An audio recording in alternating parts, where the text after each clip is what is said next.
Maya Bennett ripped off her cover-up, threw it on the ground, and walked straight into that lake in her bra and underwear, while Ryan Carter stood on the bank with his mouth open, holding 2 towels, and absolutely no idea what to say. She didn't look back. She didn't flinch. She just walked in like she'd been waiting 31 years to do exactly this, because she had. But what Ryan didn't know yet, what nobody on that bank knew, was that Maya hadn't brought a swimsuit on purpose. And the reason why, it would break your heart before it put it back together. Drop your city in the comments right now. I want to see how far this story travels, and if you're new here, hit subscribe. You are not going to want to miss what happens next. Ryan Carter had a rule. After 9 o'clock, the door didn't open. It wasn't written anywhere. Nobody told him that was the rule. It was just something that had settled into his life, the way most things had settled in over the last 3 years, quietly, without ceremony, without anyone asking him if it was okay. 9 o'clock was when his daughter Sophie finally stopped fighting sleep. 9 o'clock was when he could finally exhale. 9 o'clock was the 1 hour of the day that belonged entirely to him, and most nights he spent it sitting at the kitchen table with a cold cup of coffee, staring at nothing, too tired to move, but too wired to sleep. That was his life. Work. Pick up Sophie. Make dinner. Bath time. Bedtime negotiations that felt like hostage situations. Then the chair. The cold coffee. The silence. He wasn't complaining. He'd stopped complaining a long time ago because complaints required energy, and energy was something Ryan Carter hadn't had in abundance since the divorce. 3 years. That's how long it had been since Claire walked out of this house with 2 suitcases and a look on her face that said she had already moved on long before she moved out. 3 years since Ryan had stood in the driveway watching her taillights disappear and felt the strange, hollow certainty that he was now completely, entirely alone, except for the 5-year-old girl asleep upstairs who would wake up tomorrow morning and ask where Mommy went. He'd handled it. That's what Ryan did. He handled things. He handled the paperwork and the custody arrangement and the explanation to Sophie that was somehow both true and gentle enough not to shatter her. He handled the learning curve of single parenting, the school pickups, the teacher conferences, the terrifying first time. Sophie ran a fever, and he sat up all night next to her bed because he didn't know if he was supposed to call the doctor or wait it out. He handled his ex-wife's occasional texts, which ranged from apologetic to accusatory, depending on the day, and he handled his own grief, which he mostly dealt with by not dealing with it at all. How was good at not dealing with things. His mother used to say Ryan was the kind of man who could walk through a burning building and stop to hold the door open for someone on his way out. She meant it as a compliment. Ryan had started to suspect it wasn't entirely one. Tonight had been a long one, even by his standards. Sophie had been wound up from the heat. It was the kind of August night that made the whole city feel like the inside of a dryer, and she'd fought sleep with everything she had. First, she was thirsty. Then she was scared. Then she had a question about whether fish knew they were in water, which was actually a pretty interesting question, but not at 11:30 on a Tuesday. He'd finally gotten her down just before midnight. Lay there beside her on her narrow twin bed, staring up at the glow-in-the-dark stars he'd stuck to her ceiling 2 summers ago, listening to her breathing slow and deepen until he was certain she was out.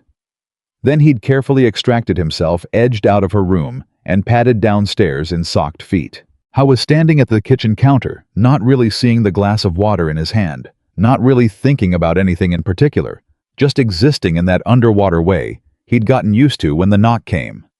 3 sharp raps. Not loud, whoever it was wasn't trying to wake the neighborhood, but deliberate, confident.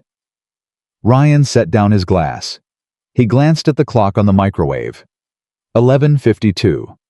He thought, this is either very bad news or something genuinely insane. He crossed to the door and opened it. Maya Bennett was standing on his porch, and the first thing he noticed was that she was barefoot. The second thing he noticed was the rolled-up towel tucked under one arm. That was it. A towel. No bag. No purse. No jacket. Just Maya in cut-off shorts and a white tank top that had gone slightly translucent in the heat. Her dark curly hair loose around her shoulders. Her feet bare on his worn wooden porch. She was smiling, but there was something behind the smile. Something Ryan couldn't quite read. It wasn't mischief exactly. It was more like determination. Like she'd made a decision, and now she was committed to it. Consequences be damned. "Ryan," she said, "put on your shoes. We're going swimming." He stared at her. She looked back at him with patient, steady eyes. "I'm sorry," he said. "Swimming. You know, water splashing fun. Apparently you need a definition which tells me everything I need to know about your social life." He laughed despite himself. He couldn't help it. Maya had that effect on him she always had, even when they were just neighbors who waved at each other from their driveways. There was something about her timing, the way she delivered a line with complete seriousness, right up until the second she let you know she was joking. "Maya, it's midnight." "Exactly," she said, like this explained everything. "It's midnight, and I have a 6-year-old asleep upstairs, and work starts at 6. And I don't even, where are we going swimming? The community pool closes at 9. I'm not talking about the community pool." She tilted her head slightly. "I'm talking about the lake out on Miller Road. My grandmother used to take me there when I was little.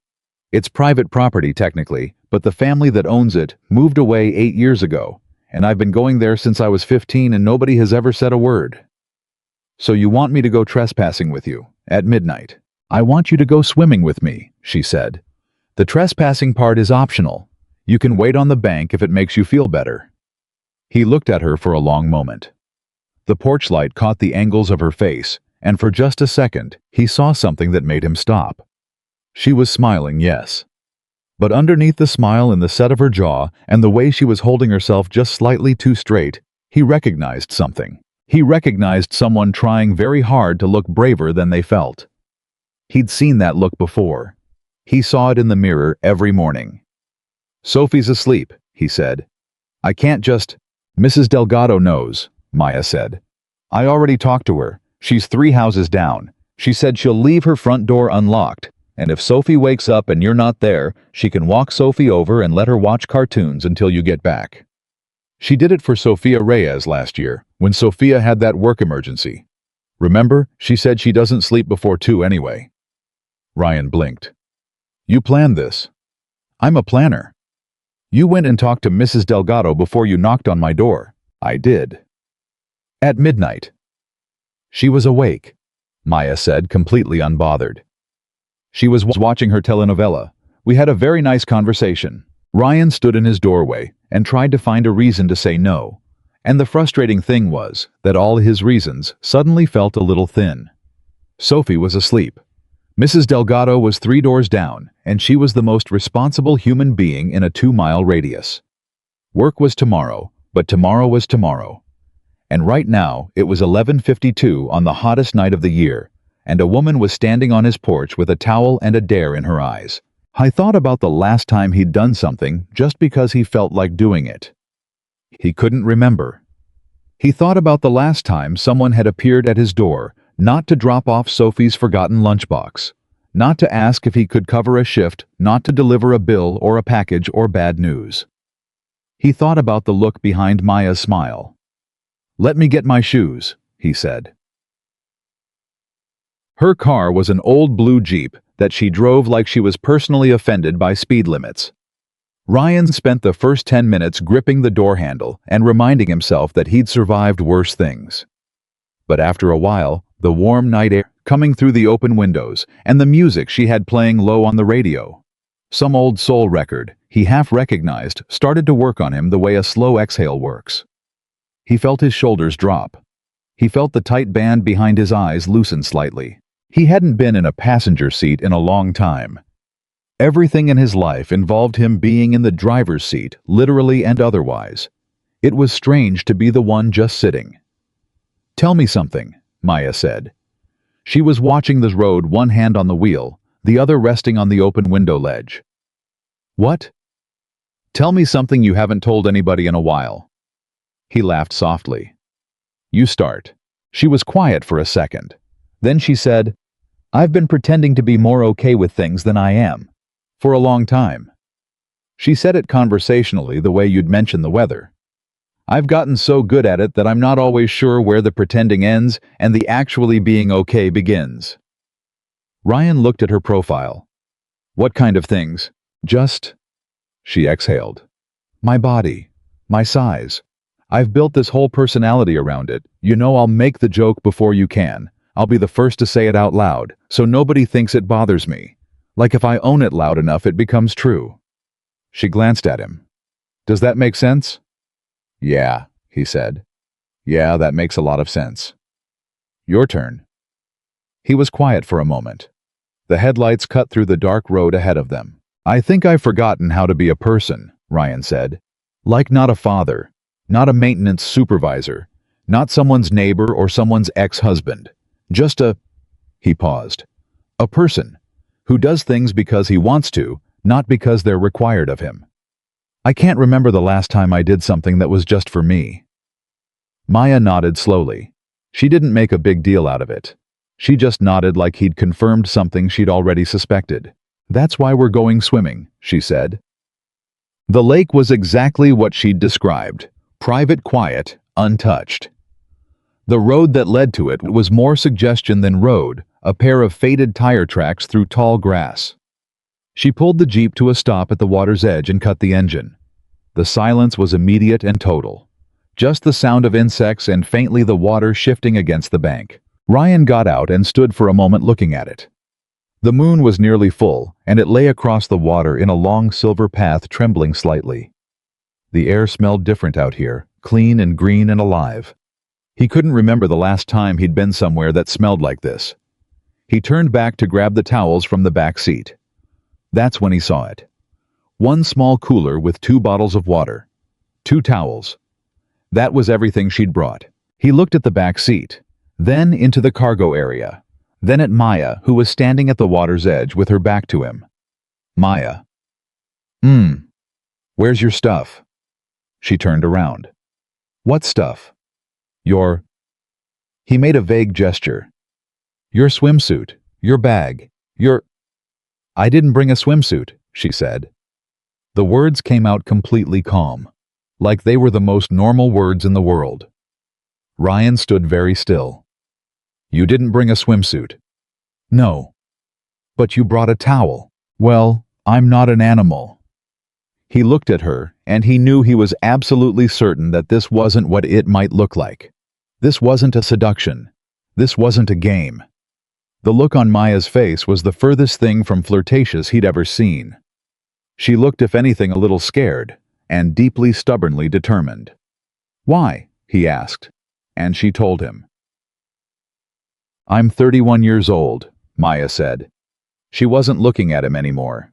She was looking at the water. 31 years old, and I have spent my entire life waiting to go swimming until I lost weight, waiting to wear the dress until I looked different, waiting to go to the beach until I felt like I deserved to be seen in a bathing suit. She crossed her arms over her chest, then seemed to catch herself and let them fall back to her sides. You know how many beaches I've been to? Ryan waited. None, she said. 0. Not once in my adult life. I live 2 hours from the coast. I've never been. She laughed, but it wasn't a happy sound. I drove past a pool in this neighborhood every summer for 8 years, and I used to think next summer when I look different, next summer when I feel ready. She finally looked back at him. You know what I realized 3 weeks ago? What? There's no such thing as next summer, she said. There is only this summer, this night, right now, and I have been waiting so long that the waiting has become the whole of my life. I have waited myself out of 31 years of swimming. The moon moved in the water. So tonight, she said, I'm going in, just as I am, because I am done waiting to be a different version of myself before I'm allowed to enjoy the version I actually am. Ryan was quiet for a long moment. Maya, I'm not asking you to... No, he said.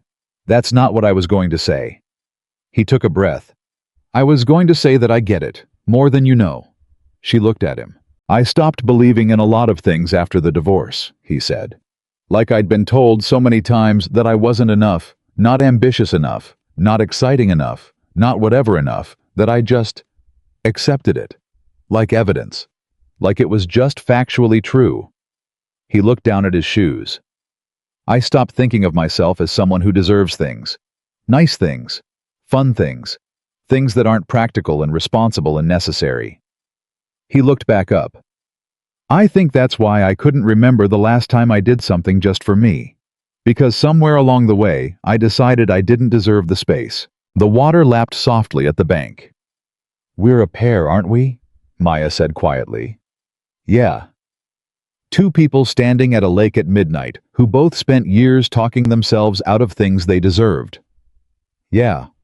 She uncrossed her arm. She squared her shoulders. And then she turned toward the water, and she walked in. She gasped when the water hit her. Cold, she announced loudly to no one in particular. Cold, Ryan was already pulling off his shoes. It's 90 degrees out here. Cold, she confirmed, wading into her knees. In the best possible way. He followed her, and she was right. The water was a shock, the first contact of it, and then immediately blissfully good. Like every muscle he'd been holding tight for 3 years, released at once. He waited out until the water was at his waist, and then he did something he hadn't done in longer than he could accurately measure. He just stopped. Stopped moving. Stopped doing. Stopped managing and solving and anticipating. He just stood in the water in the dark and let himself be there. Maya floated a few yards away on her back, face turned up to the sky. There are so many stars, she said. He looked up. She was right. Out here away from the city lights, the sky was impossible, dense and layered and vast, in a way that made Ryan feel both very small and strangely less alone. I forgot what this felt like, he said. What? Nothing. He paused. I forgot what nothing felt like. Just existing without any of it. Maya turned her head in the water to look at him. Ryan, can I ask you something? Sure. When did you stop thinking you were allowed to be happy? He didn't have an answer for that. He stood in the moonlit water and tried to find the moment, the exact moment, and couldn't. It had been gradual. Erosion, not explosion. The slow wearing away of something until one day you looked down and it was gone. I don't know, he said honestly. I do, she said. For me, it was the summer I was 19. I was at a pool party, and I heard two guys talking about me. They didn't know I could hear them. One of them said, she stopped, started again. He said I had a pretty face, and the other one laughed and said, yeah, but. She let that hang in the air. Yeah, but. 2 words. That was it. 2 words, and I never went back to a pool again. Ryan said nothing because there was nothing adequate to say. 12 years, she said. 2 words, 12 years. Maya, I'm not telling you so you feel bad for me, she said quickly. I'm telling you because I need you to understand what tonight means. It's not about you seeing me in the water. It's about me finally deciding that those 2 words don't get to be bigger than all the summers they've already taken. She turned back to the sky. Ryan looked at her. The dark curls fanned out in the water, the steady set of her face, the absolute refusal in her posture to be anything other than exactly where she was, and felt something move in his chest. Something he'd sealed off so carefully over the past 3 years that he'd half convinced himself it wasn't there anymore. He recognized what Maya was doing. She was choosing herself. He hadn't seen someone do that in a long time. He hadn't done it himself in longer. Down. They stayed in the water for a long time. They talked in the way that's only possible late at night, away from the ordinary world, honestly without the usual careful editing that daylight and proximity to other people require. Ryan told her things he hadn't said out loud since the divorce. How the hardest part wasn't the loneliness exactly, but the guilt about the loneliness. The feeling that wanting something for himself was somehow a betrayal of Sophie, who needed so much and deserved everything. Maya told him about her fashion business. She designed plus-size clothing. Online had started from her bedroom 3 years ago and grown it into something real. She was proud of it, but she admitted she'd built it partly as armor. If she was the expert on how other women should feel beautiful, she didn't have to sit with the fact that she hadn't figured it out for herself yet. That's the thing about armor, Ryan said. At some point it stops protecting you and starts just weighing you down. When did you get so wise? She said. I'm not wise. I just know a lot about carrying heavy things." She laughed, a real one, not the social laugh she used in daylight. Ryan found that he'd been cataloging the difference without realizing it. They floated and talked until the stars started to shift, and the air took on that quality. It gets in the last hour before dawn. Cooler, quieter. Somehow more serious, like the night itself is reminding you that it's ending. When they finally waded back to shore, Maya wrapped her towel around herself, and Ryan held his over his arm, and neither of them said anything for a while. There was something complete about the silence, something that didn't need to be filled. She drove him home as the first gray was appearing at the edge of the sky. He unbuckled his seatbelt, but he didn't get out of the Jeep. "Maya." "Yeah. Thank you." He said it simply. No qualifications. She looked at him. "For what?" "For remembering that I was still allowed to be a person." He paused. "I'd forgotten." Maya was quiet for a moment. Something crossed her face that was complicated and full, and then she nodded. "Same," she said quietly. "Same." He got out of the Jeep and walked up the path to his front door. At the top of the porch steps, he turned back. She was still there, still watching. He didn't know then, standing on his porch in the gray pre-dawn with wet shoes and the smell of lake water in his hair, and the feeling of something enormous and unfamiliar starting to move in his chest. He didn't know what was coming. I didn't know about the email she'd find in 3 days, the one that would put everything they were starting to build directly in the path of the life she'd been working toward. He didn't know about the choice she would have to make. He didn't know any of it yet. He just knew that tonight, for the first time in 3 years, he had not gone to bed feeling like a man waiting for his real life to begin. He had felt briefly, terrifyingly, like he was already in it. He went inside. And Ryan Carter, single father, maintenance supervisor man, who hadn't done anything just for himself in longer than he could name. Ryan Carter went upstairs, checked on his daughter, and for the first time in 3 years, fell asleep within minutes of his head touching the pillow. Across the street in the blue Jeep, Maya Bennett sat for a moment longer before starting the engine. She put her hand flat against her chest. Underneath it, her heart was doing something she hadn't felt in 12 years. It was hoping. Ryan woke up at 5:43 in the morning, and for exactly 4 seconds, he felt good. That was new. Usually, the first thing that hit him when he opened his eyes was the weight, the immediate pressing awareness of everything he had to do, everything he hadn't finished, everything riding on him and him alone. The alarm hadn't even gone off yet, and already his brain was running the checklist. Sophie's lunch, the crew schedule, the broken water main on Fulton Street that had been giving him problems since Thursday. But for 4 seconds before any of that landed, he just felt light. Then he remembered why. He lay there on his back, staring at the ceiling, and the whole night came back in pieces. Maya on his porch, the dark road and the soul music on the radio, the lake opening up in front of them in the moonlight. And Maya walking into that water without a swimsuit, without apology, without hesitation, and saying things that hit him so hard he was still feeling the impact now, hours later, in the gray quiet of his own bedroom. I thought, when did you stop thinking you were allowed to be happy? He didn't have an answer yet. But for the first time in 3 years, he was actually sitting with the question instead of walking away from it. His alarm went off at 5:45.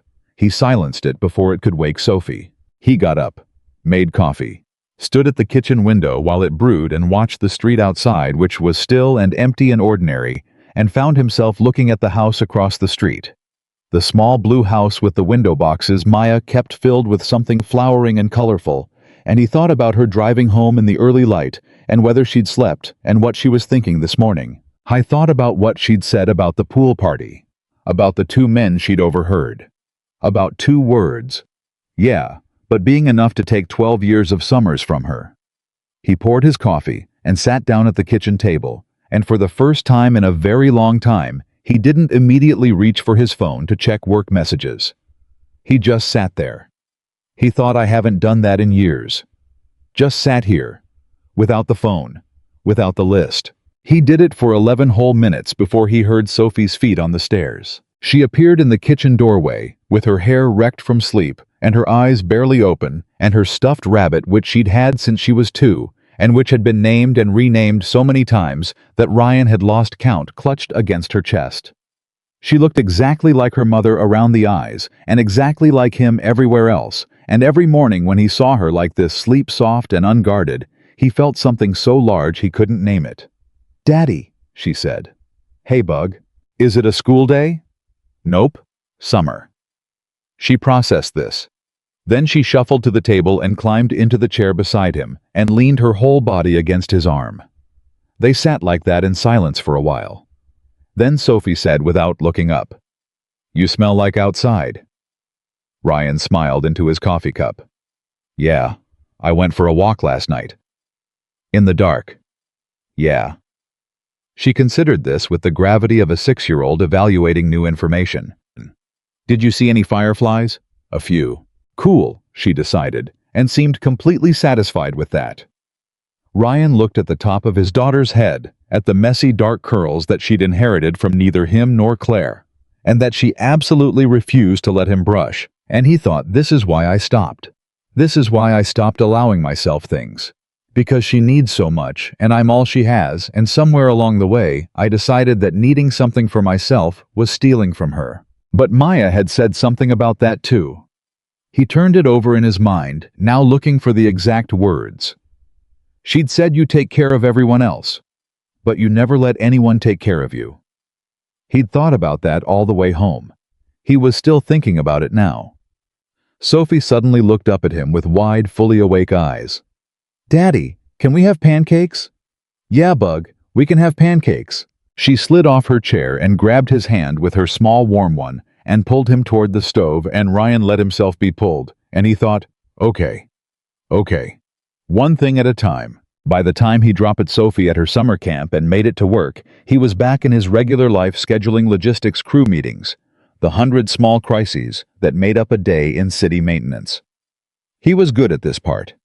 This was the part he'd always been good at.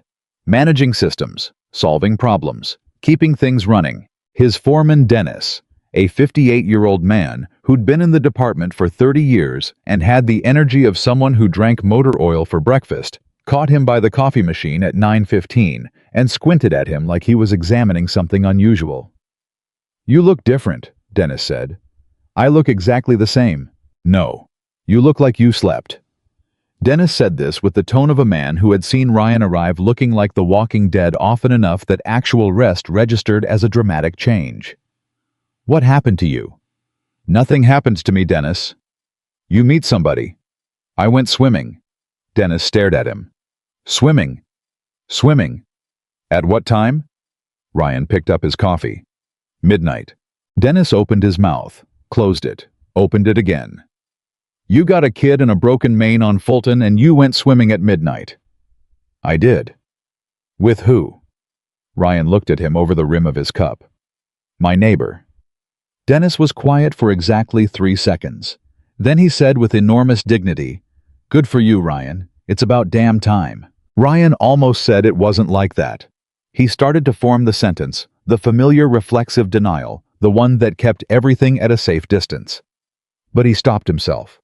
Because the truth was, he wasn't entirely sure what it was. And for once in his life, he didn't feel the need to decide immediately.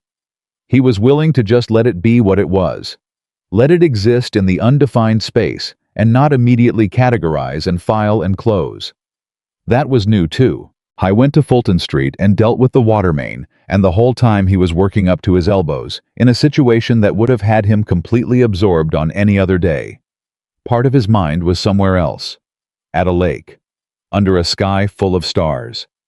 Listening to a woman say things that sounded like someone had cracked open a room he'd sealed shut. He didn't text her. I thought about it 3 separate times, and talked himself out of it each time, not because he didn't want to, but because he didn't know what to say. He wasn't good at the first move. He'd forgotten how it worked. He and Claire had met through mutual friends, fallen into couplehood, through proximity and habit, and the whole romance of it had been so low-key that Ryan sometimes wasn't sure it had actually happened. He'd never been the kind of man who made bold gestures. But then again, he'd never been the kind of man who went midnight swimming on a Tuesday either, and here they were.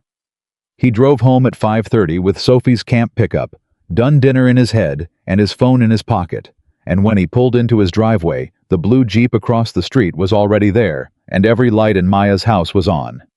He sat in his car for a moment. Then he thought, "Stop being a coward, Ryan." He got out of the car. He crossed the street. He knocked on Maya's door. And this time, he was the one doing the knocking. She opened it after about 20 seconds, long enough that he'd started constructing an exit strategy, and she looked like she'd been in the middle of something. Her hair was up, she had fabric samples draped over one arm, and there was a tape measure around her neck, and she stared at him like he was an unexpected math problem. "Ryan." "Hi." A beat of silence. "Hi," she said back carefully. "I wanted to—" He stopped. Tried again. "Last night was—" He stopped again. He was terrible at this. He had completely forgotten how terrible at this he was. "I just wanted to say thank you. In daylight, because I wasn't sure the midnight version counted." Something moved across her face. Amusement, maybe. Something warmer than amusement.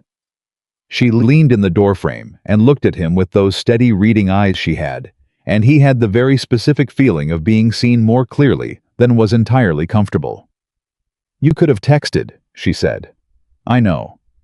But you drove across the street instead." "It's not really driving, it's more like parking lot distance." She almost smiled. Parking lot distance. Very romantic, Ryan. The word hit him sideways. He felt his face change. Maya caught it. Her almost smile faded, and she straightened slightly. "Too fast?" she asked quietly without embarrassment. "No, I just—" He put his hands in his pockets. "I haven't moved at any speed in 3 years. I've just been stationary. So everything feels fast right now." She nodded slowly, like that made sense to her. Like she'd expected something like that. "That's honest," she said. "I'm trying to be." Another beat of silence, but it was the comfortable kind, the kind that didn't need to be fixed. "You want to come in?" Maya asked. "I have to finish cutting this sample by tomorrow morning, but I can work and talk at the same time. Sophie's with you." "She's at Mrs. Delgado's. She wanted to show off her new art project. I have about an hour." "Then come in." She stepped back from the door, and after a half-second's hesitation, Ryan walked inside. Maya's house was nothing like his. His was functional, organized, designed to be managed. Hers was alive, was the only word he could find. Fabric everywhere, swatches and bolts and half-finished pieces pinned to forms. Sketches on the wall, some framed, some tacked up with what looked like pushpins, and in one case, a butter knife. 2 dress forms, standing in the corner of the living room, like silent guests at a party. A work table under the window covered so completely in materials and tools that he couldn't see the actual surface. It was the opposite of his house, and somehow immediately he understood something about her that he hadn't before. Her home looked like someone who was fully in the middle of living. Messy and productive and real. "Sit anywhere that doesn't have pins in it," she said, already moving back to the work table. He carefully relocated a pile of fabric from the chair nearest the window and sat down. For a moment, he just watched her work. She moved quickly with the focused efficiency of someone who'd done this 10,000 times, her hands sure and practiced. The tape measure came out. Measurements happened. She marked something with chalk, cut, pinned, examined. "Tell me about the business," he said. She glanced up. "Why?" "Because you told me about it last night, and I realized I'd been your neighbor for 2 years, and I didn't know you had one." She was quiet for a second, continuing to work. "Most people don't ask about it," she said. "Or they ask about it the way people ask about a hobby. Like, oh, that's sweet, you make clothes. They don't think of it as—" She paused. "As a real thing." "Is it a real thing?" "It's a very real thing." She said it without heat, just factually, firmly. "I have 43,000 followers. I did 312 orders last quarter. I have a woman in Phoenix who's worn my designs to 3 job interviews, and she got hired at the 3rd one, and she emailed me to tell me about it." She set down the fabric for a second and looked at him directly. "That's real." "That's very real," Ryan agreed. She held his gaze for a moment, like she was checking for sarcasm and not finding any. Then she went back to work. It started because I couldn't find anything, she said, talking to the fabric now. I'd go to stores, regular stores, online stores, and everything in my size either looked like it was designed for someone who had given up, or it was pretending to be something it wasn't. Like the designers were uncomfortable with the size and were trying to distract from it. She shook her head. I just wanted clothes that fit, that were actually beautiful. That made me feel like I wasn't something to be accommodated. She pulled a seam straight and examined it. So I learned to make them myself. And then other women started asking where I got things. And then I put a few things online just to see. And then... She gestured vaguely at the chaotic, living, productive room around them. This. You built something, Ryan said. Yeah. She said it simply, without false modesty. I did. He thought about that. About what it took to build something from that particular starting place, from feeling unseen, from filling a gap that existed because the world had decided not to fill it. He thought about what she'd said at the lake. She'd built it as armor too, partly. But armor or not, she'd built it. He said, I'm sorry I didn't know sooner. She looked at him again. Why are you sorry for that? Because you're my neighbor, and I had no idea what was happening across the street. I never asked. He paused. I've been so inside my own situation for so long that I stopped noticing the people around me. Maya put down her work completely and turned to face him. Ryan, can I say something without it coming out weird? In my experience, when someone prefaces a sentence that way, it always comes out slightly weird.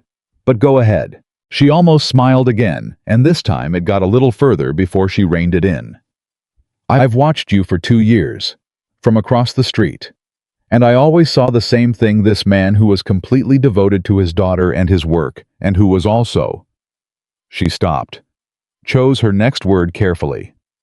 Disappearing, she said finally. A little more every month, like a person who was slowly replacing themselves with a function. The room got very quiet. I almost knocked on your door a dozen times, she said, to ask if you were okay, to bring food over, to just, I don't know, exist in the same space for 10 minutes and remind you that someone saw you. She looked at her hands. I always talked myself out of it. Why? Because I was afraid, she said. Afraid you'd be polite but distant. Afraid you'd think it was... A pause. Something else. And I didn't want to make you uncomfortable. And I was also dealing with my own stuff, and it was easier to not. She looked up. But last night something just... She pressed her hand flat against her sternum. Something just said enough. Enough waiting. Go knock on that door. Ryan sat with that for a moment. He thought about all the nights he'd sat at his kitchen table with cold coffee, feeling the specific loneliness of someone who was surrounded by responsibility and almost entirely alone inside it, and the fact that 40 feet away across a dark street, someone had seen it. Someone had been watching and considering and almost reaching out a dozen different times. Why last night specifically? He asked. Maya was quiet for a beat. Then she said, I got some news, 3 days ago. What kind of news? She picked up the fabric again, but didn't look at it. She was looking somewhere past his shoulder. Good news, she said slowly. The kind of news I've been working toward for 2 years. A company in Chicago, a real company, a major retailer, reached out about a collaboration, a design project. They want me to lead it, which would mean... She stopped. Relocating, Ryan said. She nodded, still not looking at him. Yeah. The word landed in the room with unexpected weight. He hadn't expected that. He hadn't expected to feel it land the way it did, not after one conversation, not after one night at a lake, not when they were still finding the language for whatever this was. But he felt it. He said, Is that what got you out of the house at midnight, that news? I'd been sitting with it for 3 days, she said. Feeling, she seemed to search for the word, paralyzed.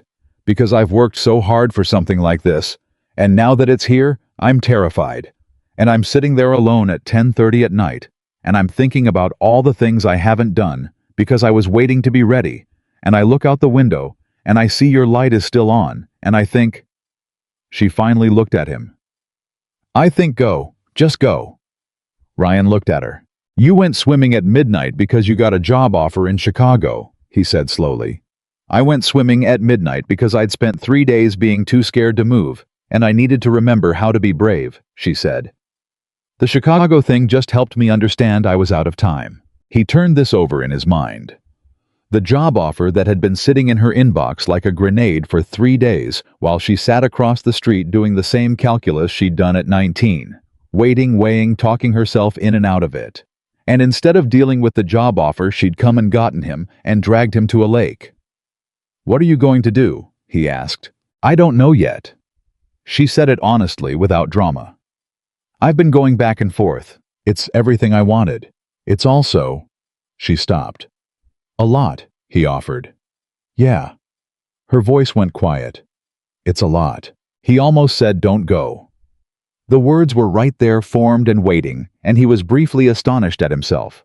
Astonished that after 2 years of nodding from the driveway neighborliness and one late-night conversation in a lake, some part of him had already decided it didn't want her to leave. He didn't say it. Not because it wasn't true, but because he understood in the way that people understand things they wish weren't true, that saying it would be the wrong move. Not wrong because it was too fast, though it was, but wrong because of something else. Because of what she'd said in the water. Because of what the whole night had been about. Maya Bennett had spent her whole life shrinking, waiting, adjusting the size of her dreams to fit what the world told her she was allowed to want. And Ryan Carter was not. He was absolutely not going to be another voice telling her to stay small. "Whatever you decide," he said carefully, "I hope you decide it for yourself. Not because of someone else's idea of what you should do. Not because you're scared. Because it's what you actually want." She looked at him for a long moment. Her face was complicated in a way he was only starting to learn to read. "That's a very inconvenient thing to say," she said finally. "I know. Most people would say follow your dream, or stay think about it, depending on what they wanted. I know. You're not doing that. No. Why?" He met her eyes. "Because you deserve to have someone in your corner who's actually in your corner, not in their own corner and calling it yours."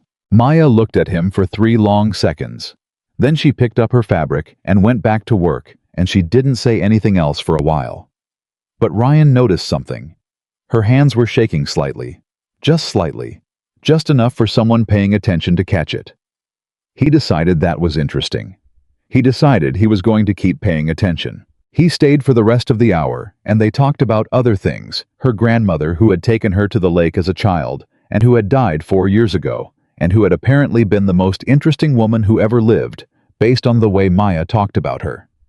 Sophie's camp, and whether 6 was too young for a girl to have opinions about everything, and Maya's verdict, which was absolutely not 6, is exactly the right age to have opinions about everything. Dennis from Ryan's work, who had correctly identified that something was different about Ryan this morning, and had chosen to interpret it as romantically as possible. When the hour was up, Ryan stood and moved toward the door, carefully avoiding the pinned items on the floor. At the door he turned. "Maya." "Yeah." "I don't know what I'm doing," he said, "with any of this. I want to be upfront about that. I've been stationary for 3 years, and I don't know how to move, at any speed. I'm probably going to be awkward about it." She looked at him from across the room. "Ryan?" "Yeah. I have spent 12 years not going swimming." She held his gaze. "I think we're both going to be learning as we go." He nodded. "Good night, Maya." "Good night, Ryan." He walked back across the street in the early evening light, and this time he didn't look back. He knew she was watching. He decided to let her. 3 days later, Maya accepted the Chicago offer. She sent Ryan a text at 7:30 in the morning. 3 words: "I said yes." He sat at his kitchen table with his phone in his hand and read those 3 words 5 times. Sophie was eating cereal across from him, completely absorbed in whatever private universe 6-year-olds inhabit at breakfast. And Ryan looked at those 3 words and sat with the feeling they produced, which was complicated and layered and included in no particular order. Genuine happiness for her. A clean, sharp note of something that wasn't quite loss, but was adjacent to it, and a sudden, very clear understanding of himself that surprised him with its force. He cared what happened to this woman.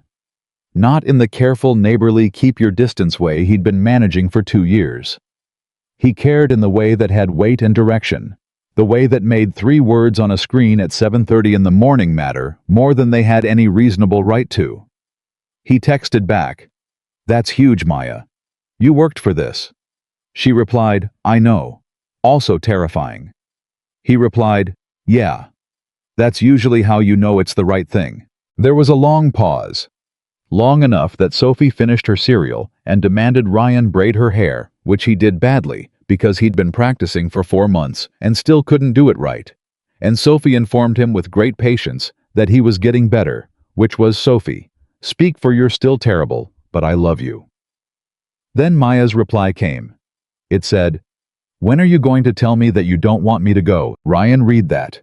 He read it again. He set the phone face down on the table and stared at the wall for a moment. Then he picked it up.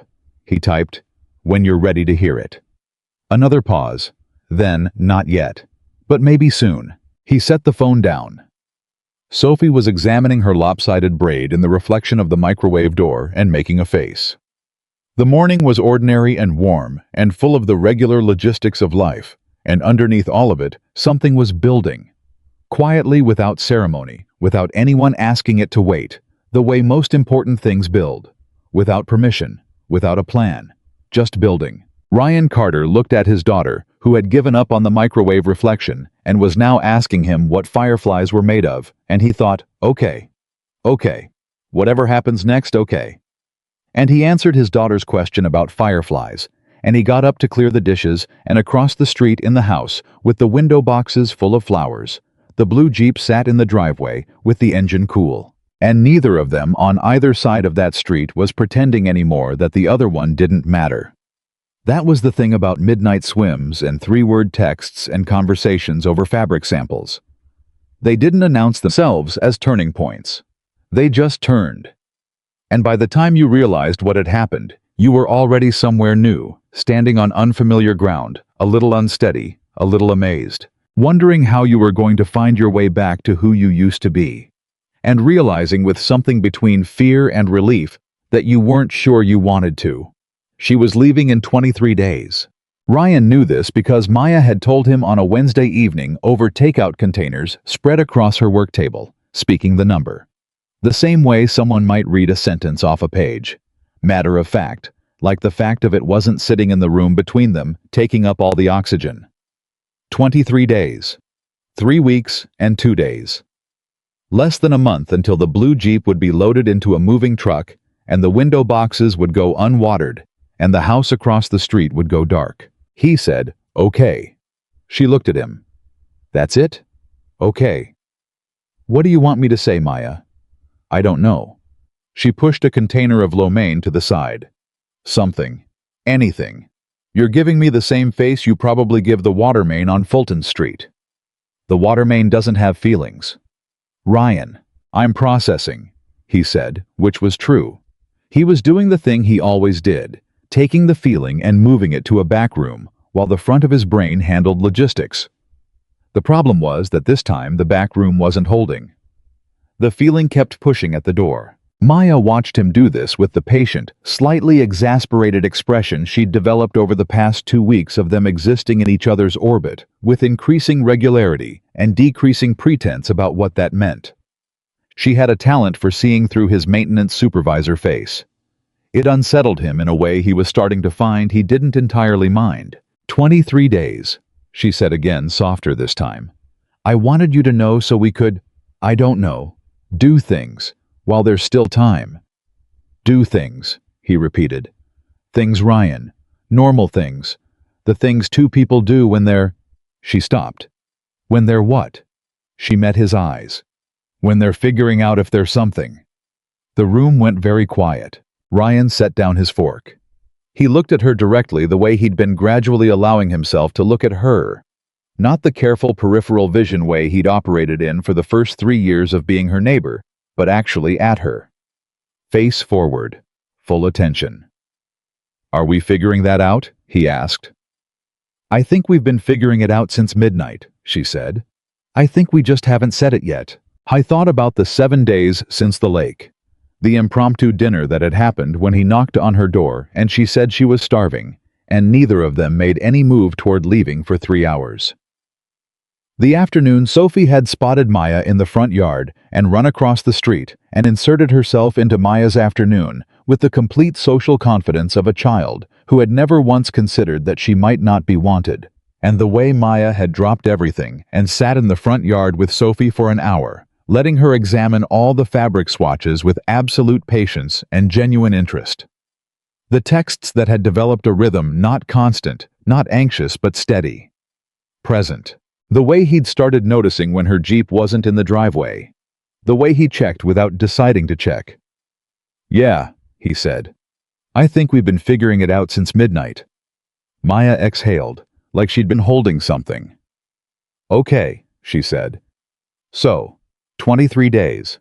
What do you want to do with them?" What Ryan wanted to do with them was so far outside his operational mode that he couldn't even get a clean look at the thought before it skidded sideways. He wanted to keep having dinners that ran 3 hours past their natural end.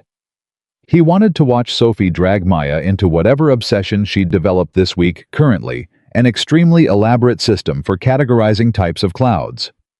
He wanted more conversations that went places he hadn't expected. He wanted the way he felt when he was in Maya's orbit, which was like someone had cracked a window in a room that had been sealed for years. I didn't say any of that. What he said was, "I want to take you somewhere. Saturday. You and me, no work, no phones. Just a day." Maya studied him. "Where?" "Somewhere you've never been." Her eyes narrowed slightly. "That could mean a lot of things. Trust me." A pause. She was deciding whether to. He could see it happening. "Okay," she said finally. "Saturday." And for the first time since she'd said 23 days, the room felt like it had a little more air in it. Saturday arrived the way good days sometimes do, unexpectedly perfect in ways the weather had no right to promise. Ryan had arranged for Mrs. Delgado to take Sophie for the day, which Sophie was delighted about because Mrs. Delgado owned a cat named Presidente, and Sophie was engaged in a long-term campaign to become Presidente's favorite human. He knocked on Maya's door at 9 in the morning. She opened it in a yellow sundress and looked at him with immediate suspicion. "You're in a good mood," she said. "Good morning to you too." People who are in good moods at 9 on a Saturday are hiding something. "I'm not hiding anything. Get in the car." She looked at him for one more second, assessing. Then she grabbed her bag off the hook by the door and followed him to his truck. He drove for 45 minutes, heading toward the coast, and she asked him where they were going, approximately every 12 minutes, with decreasing subtlety, and he declined to answer every time, and she oscillated between amused and genuinely curious, which was exactly where he'd wanted her. When he pulled into the parking lot and she saw the ocean, she went completely still. Ryan cut the engine. He didn't say anything. Maya stared through the windshield at the Atlantic, which was doing what the Atlantic does on a clear August morning, throwing itself against the world, with spectacular indifference to whether anyone was watching. Her hands were flat on her thighs. She wasn't blinking. "You remembered," she said. "You said you'd never been." "I said I'd lived 2 hours from the coast my whole adult life and never—" She stopped. Her voice had changed on her. She was fighting to keep it even. "Ryan, you don't have to swim," he said. "You don't have to do anything. We can sit on the sand and eat bad food and watch pelicans for 8 hours if you want. But you said you'd never been, and you have 23 days left, and I thought—" She turned to look at him, and her face was doing something complicated and full that she wasn't bothering to hide, and Ryan realized this was one of the things he'd come to understand about Maya in the past 2 weeks. She didn't perform her emotions. She felt them, and they showed, and she let them show. And there was something about that, about her complete refusal to manage her own face for other people's comfort, that he found more compelling than almost anything he could name. "I thought you deserved to go," he finished quietly. Maya looked at him for 3 full seconds. Then she opened the car door and got out. Ryan got out his side. They stood in the parking lot in the warm, salt air, and she looked at the water, and then she looked at him. "Are you always going to be like this?" she said. "Like what?" Like exactly what a person needed without announcing that you knew they needed it. He thought about that. Probably, he said. It's a flaw. I've been told I'm annoyingly functional. She laughed, the real laugh, the one that came from somewhere unguarded. And then she did something that surprised him. She reached out and took his hand. Not tentatively. Just reached out and took it the way you do with someone you've been holding hands with for years, natural and complete. They walked toward the water, and Maya Bennett, 31 years old plus-size woman, who had spent 12 years telling herself she would go when she was ready, when she looked different, when the world made more room. She walked onto that beach, and she let the Atlantic come up over her bare feet. Ryan stood beside her and watched her face. He had been to this beach a dozen times. He'd seen the ocean plenty.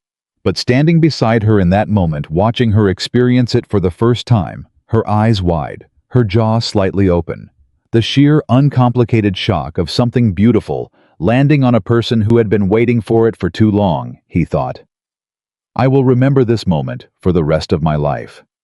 He had no idea standing there that he was right. They spent 6 hours on that beach. They talked and went quiet and talked again.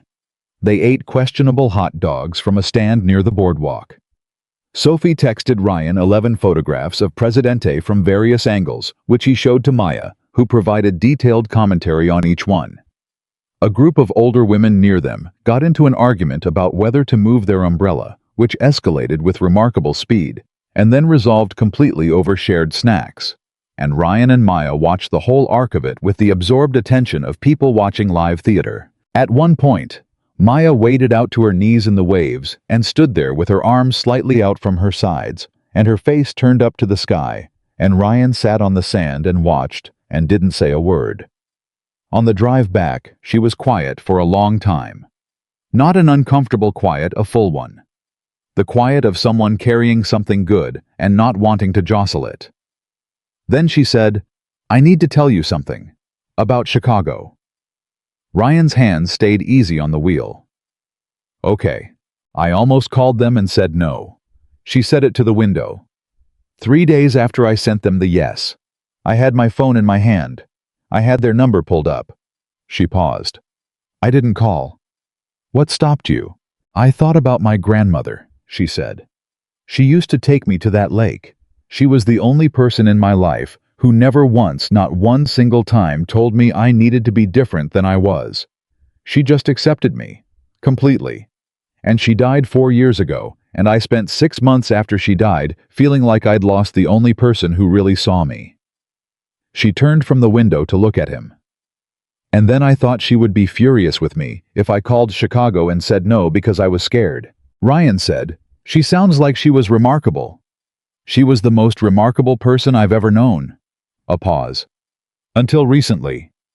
He felt that land. Didn't reach for it. Let it sit. Ryan, I need to ask you something and I need you to be honest with me. Okay. Are we going to be okay when I go? Because I need to know if... She stopped. Started differently. I have spent a long time not letting people in. And the times I have let people in, the timing has been wrong, or the person has been wrong, or I've been the wrong version of myself. And now I've met you, and the timing is objectively terrible, and I... She stopped again. Ryan drove in silence for a moment. Then he said, I don't know, Maya. She blinked. I don't know if we're going to be okay, he said. I don't know how any of this works. I don't know what long distance with a 6-year-old in the picture looks like, or whether we're real enough yet to survive the test, or if I'm the right person for you, or you're the right person for me. He paused. What I know is that I haven't felt like a person in 3 years, and something about you makes me feel like one. And I'm not ready to call that nothing. But I'm also not going to make you a promise I don't know if I can keep. Maya was looking at him. That's the most honest thing anyone has ever said to me, she said softly. Yeah. She looked back at the road. Most people would have said, yes, we'll be fine, don't worry, because that's what you're supposed to say. I'm not good at supposed to. I know, she said. That's one of the things. What things? She didn't answer that, but she reached over and put her hand on his forearm lightly and left it there for the rest of the drive. The following week detonated without warning. It started on a Tuesday, 13 days before Maya's move, when Ryan's phone rang at 2 in the afternoon and he saw his ex-wife's name on the screen. Claire called maybe Tully for logistical things. Schedule changes paperwork. Sophie's medical forms. Their conversations were civil in the way that conversations between people who have hurt each other and made their separate peace tend to be careful and complete and without much warmth. He answered on the third ring. Claire. Ryan. A pause. I need to talk to you about something. Something in her tone put him on alert. Not the logistics voice. Something different. What's going on? I've been offered a position, she said. In Portland. It's... Another pause. It's significant, and I've accepted it. Ryan stood in the middle of the Fulton Street job site and stopped moving entirely. Portland, Oregon. Yes. You're moving to Oregon. In 6 weeks. Ryan, I know this is... What does this mean for Sophie? He heard his own voice go flat. Not angry. Flat, which was how he sounded when he was managing something very large very carefully. That's what I want to talk about, Claire said. I want more time with her. I know I haven't been. I know the arrangement has been mostly you and I own that I do. But I'm getting my life together, and I want to be more present, and Portland is a fresh start, and I want Sophie to be part of that. Ryan was quiet. I'm not trying to take her from you, Claire said quickly. I'm not, but I want to talk about the arrangement. More time in the summers maybe, extended visits, and I thought you should hear it from me directly, not through lawyers. He said, I appreciate that. Are you okay? I'm processing, Claire. Right. A beat. Ryan, I know we're not... I know things between us are what they are. But I do know that you're a good father. The best I've ever seen. Whatever we figure out, Sophie is lucky to have you. He hadn't been prepared for that.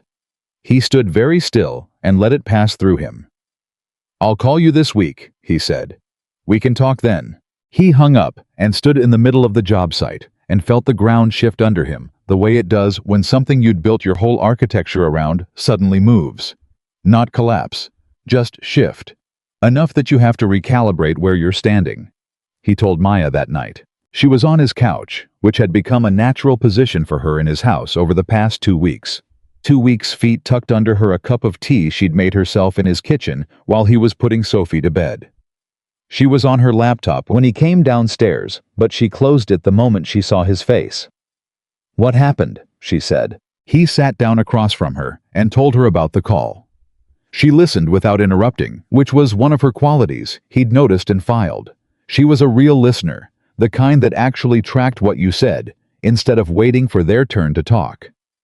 When he was done, she said, How do you feel? Like the floor moved. About Sophie specifically. Scared, he said, and the word cost him something. He didn't use that word easily. She's 6. She's been through the divorce and she's adjusted, and now there might be more change and He stopped. I can manage my own life being in flux. I'm not good at managing hers being in flux. Maya set down her tea. Ryan, can I say something that might be uncomfortable? Is this going to be one of those moments where you're right about something I don't want to hear? Probably. Go ahead. Sophie is 6, Maya said. And she's the most emotionally intelligent 6-year-old I've encountered. She is adapting constantly every day in ways you might not even fully see because children adapt. That's what they do. What shapes them is not the absence of change. It's whether the adults around them handle change with honesty and steadiness. She held his gaze. You are the steadiest person I know. Sophie is going to be okay because of you, not in spite of the situation. Ryan looked at her. Something in his chest shifted. You're doing it again, he said. What? Seeing me. When I'm not doing a great job of seeing myself. Maya picked up her tea. Someone has to. He was quiet for a moment. Then, my ex-wife told me I was a good father, on the phone tonight. First time she's ever said that. Was it good to hear? Yeah. He paused. It was also, I don't know. Late. 3 years late. He looked at his hands. I spent so long believing what she used to say. That I wasn't enough. Not exciting, not ambitious, not whatever. It became like background noise in my head. Something I just accepted as probably true. Maya's voice went quiet. Ryan, what do you believe now? He looked up at her. I believe, he said slowly, that I'm a man who went to a lake at midnight because a neighbor knocked on his door, and it was the best decision I've made in 3 years. He paused. And I believe that whatever isn't enough about me, it's a lot less than I thought it was. Maya smiled. Not the social smile. The real one, the one she kept closer to the bone. That, she said, is the most progress I've heard from you since the lo mein dinner. I'm a slow mover. You drove me to the ocean on a Saturday with 45 minutes notice. That was fast for me. She laughed, and he laughed, and Sophie's stuffed rabbit was on the floor between them, where it had been abandoned after bedtime, and the television was off, and the house was quiet, and Ryan thought this. This is what I forgot was possible. Not the romance of it, though, that was there growing impossible to pretend wasn't there. The simple fact of someone sitting in his space and it feeling right. Natural. Like something that had always fit, and he'd just misplaced it for 3 years. 3 days later, Claire complicated everything. She called again, and this time the conversation was harder. She'd spoken with her lawyer. She wasn't threatening anything.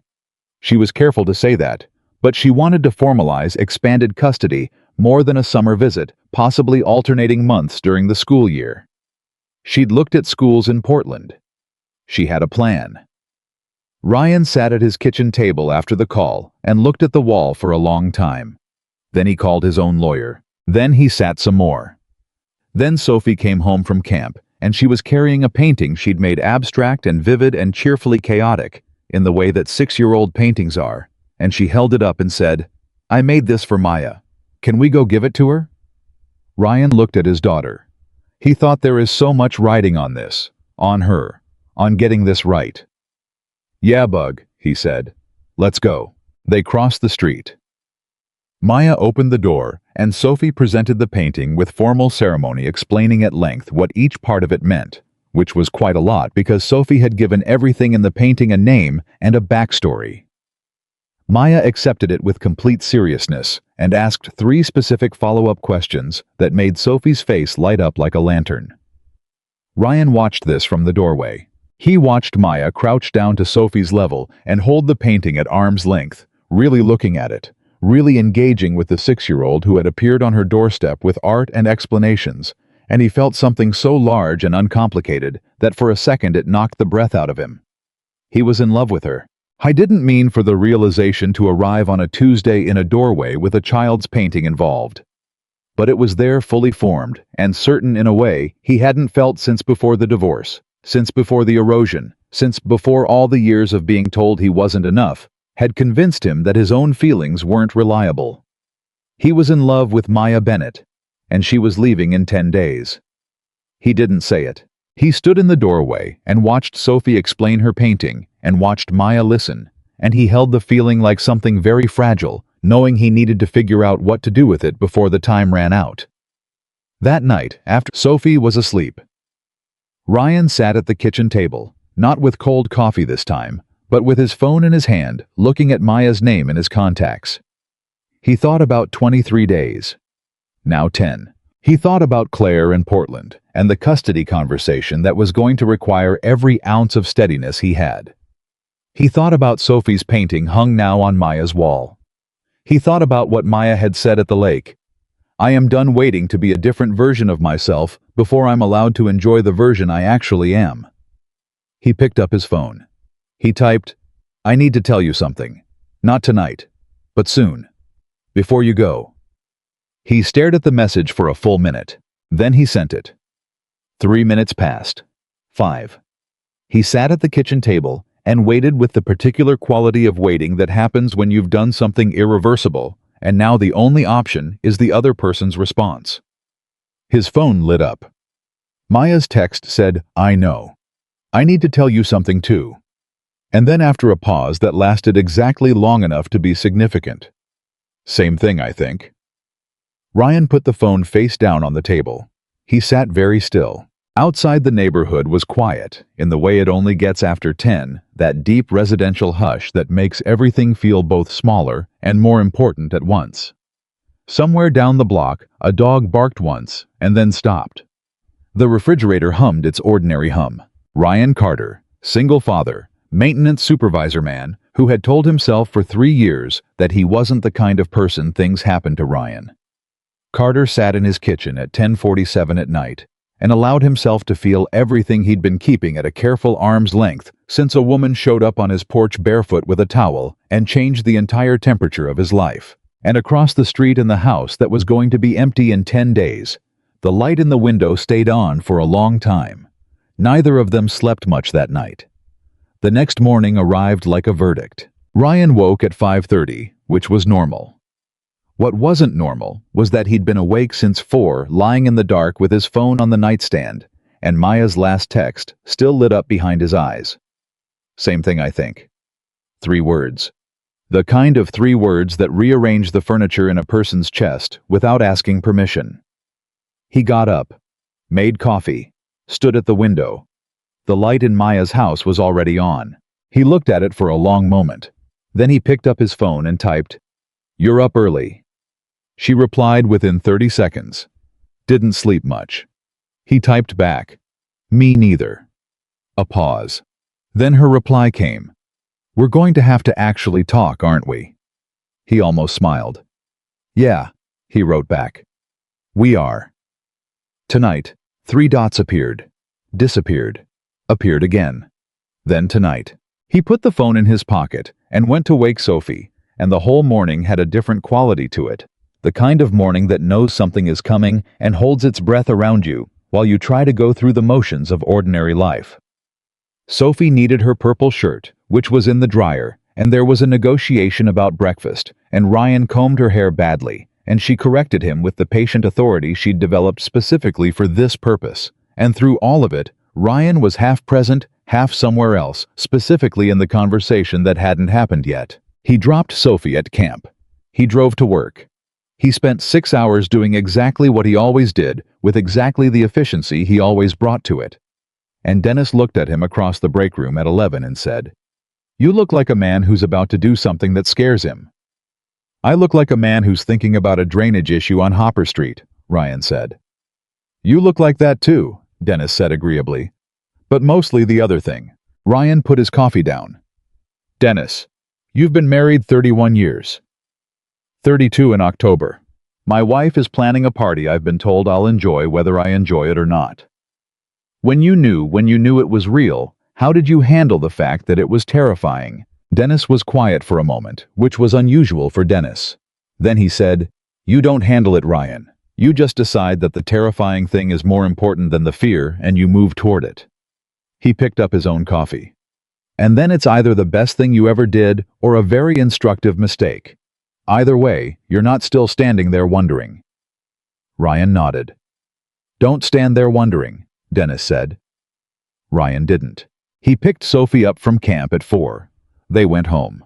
He made dinner, and Sophie told him at length about a disagreement she'd had with a boy named Marcus, about the correct way to build a sandcastle, and her position was clearly correct, and Ryan agreed. And she moved on to 17 other topics with the conversational velocity of someone who had been storing things up all day. At 7:30, Sophie was settled with her books the stage before sleep. She insisted on, even though she never actually read, just looked at pictures and narrated them to herself in a whisper. Ryan kissed her forehead, turned on her nightlight, and went downstairs. He crossed the street. Maya opened the door before he knocked. She'd been watching for him, which meant she was nervous, which meant she was human about this, in the same jagged way he was, and that helped. He walked in, and she closed the door, and they stood in her living room, surrounded by the organized chaos of her work and her life. And for a moment, neither of them said anything. Then they both started at the same time. "Ryan. Maya." They stopped. She almost laughed. He did laugh briefly, and it cut through some of the tension the way a window opened in a closed room cuts through the air. "You go," he said. She shook her head. "No, you. You texted first." He put his hands in his pockets, took them out again, looked at her directly. "I'm in love with you," he said. The room went absolutely still. He hadn't planned to say it exactly like that. No preamble, no careful construction, just the plain fact of it dropped into the space between them, like something he'd been carrying for too long, and finally set down. He watched her face change. He watched the thing she'd been holding carefully rearrange itself into something open and complicated and completely unguarded. "Ryan," she said. "I know the timing is Ryan. I know you leave in 10 days, and I know I'm supposed to let you go cleanly and not Ryan." She said it a third time, and this time her voice broke slightly at the edge of it, just enough that he stopped talking. She took a step towards him. "I'm in love with you too. I've been trying to figure out how to say it for a week without it sounding like I'm asking you to fix something or hold me back." He stared at her. "You're in love with me," he said. "Yes." "Since when?" "Honestly." She looked at him. "Since the night at the lake, when you said I've forgotten what it feels like to do something just for me. And you said it like it was just a normal thing to admit, and I thought—" She stopped, started again.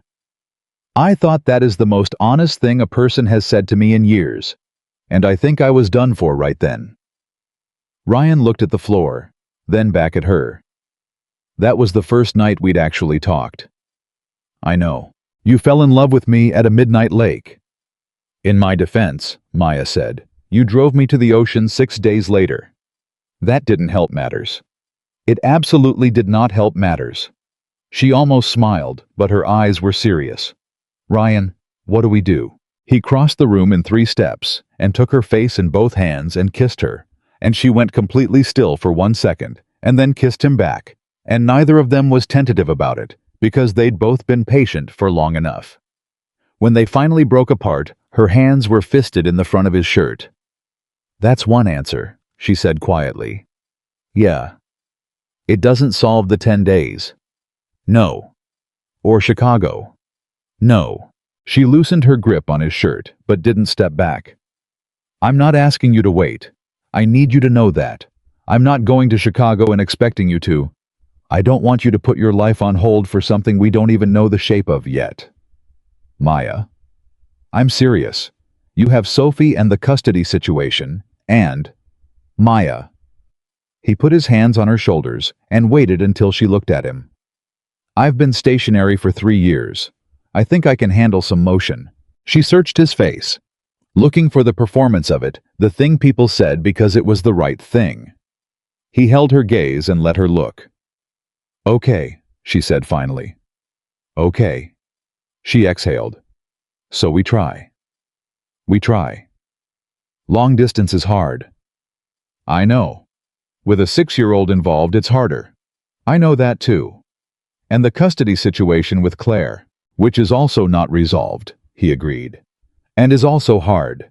And requires its own entirely separate set of conversations." He paused. "Are you trying to talk us out of this?"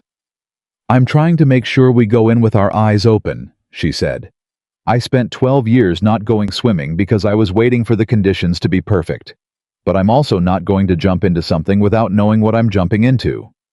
He thought about that. "That's fair. Both things can be true," Maya said. "I can be in love with you and also be clear-eyed about the fact that this is complicated." "Both things are true," he said.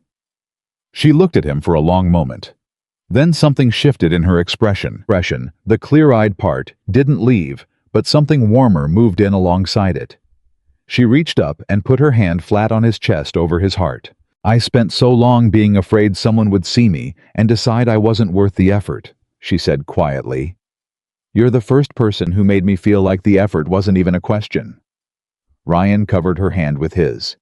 "You're the first person who's knocked on my door in 3 years for a reason that wasn't a problem to solve." She laughed softly. "That's a very low bar, Ryan." "I'm raising it," he said. "Starting now." She looked up at him, and he looked back at her, and it was simple and complicated and true, all at the same time, which is exactly how the real things always feel. 8 days. That's what they had left by the time everything else arrived. The custody conversation with Claire happened on a Thursday evening, mediated by their respective lawyers, through a conference call that Ryan sat through at his kitchen table with his hands flat on the wood and his face carefully neutral. Claire was reasonable. More than reasonable, actually. She'd softened from the Portland call, pulled back on the alternating months idea, proposed instead 2 extended summer visits and 1 Thanksgiving every other year. It was workable. It was genuinely a better arrangement than Ryan had expected. But working through it still took everything he had. When the call ended, he sat alone at the table for 15 minutes, doing absolutely nothing. Just breathing. Just letting the adrenaline of holding everything together dissolve. Then his phone buzzed. "Maya, how'd it go?"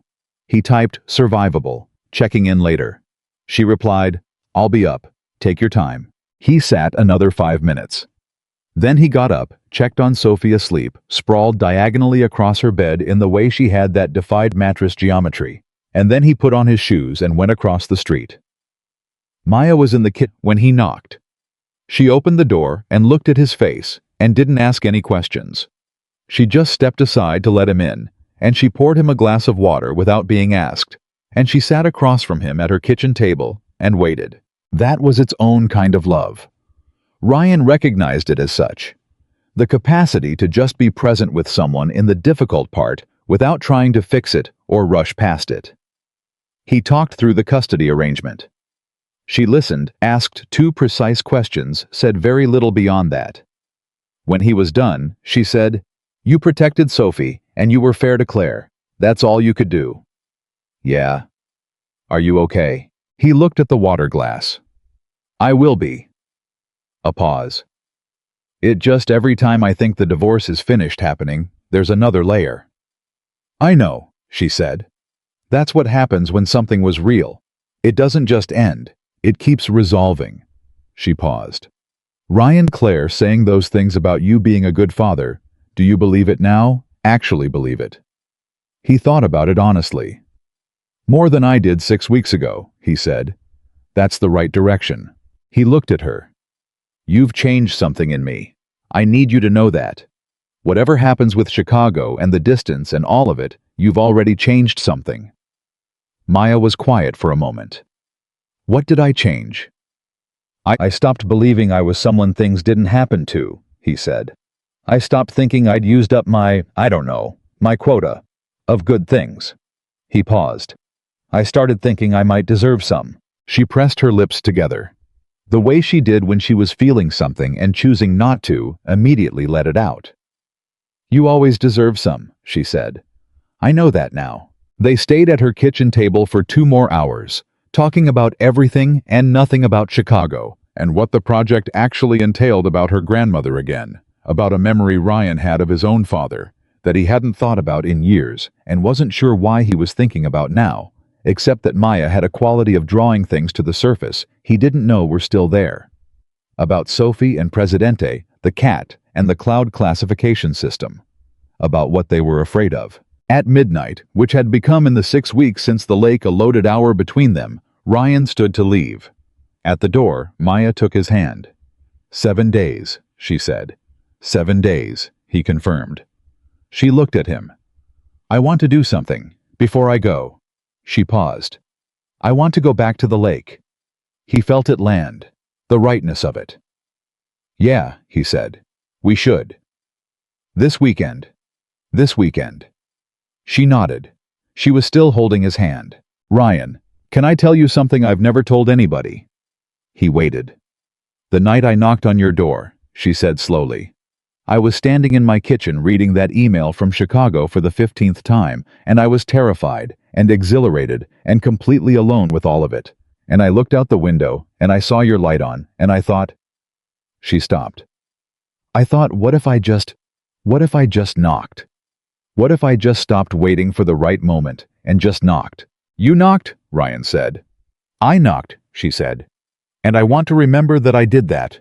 Whatever happens next, whatever this becomes or doesn't become, I knocked. I stopped waiting." She looked up at him. "You did too. When you opened that door." He squeezed her hand. "Yeah. We're not the same people we were 6 weeks ago." "No," he agreed. "We're not." She let go of his hand. He stepped off the porch. He got halfway down the path and stopped. Maya. Yeah. Next time you're standing in your kitchen at midnight, feeling completely alone with something.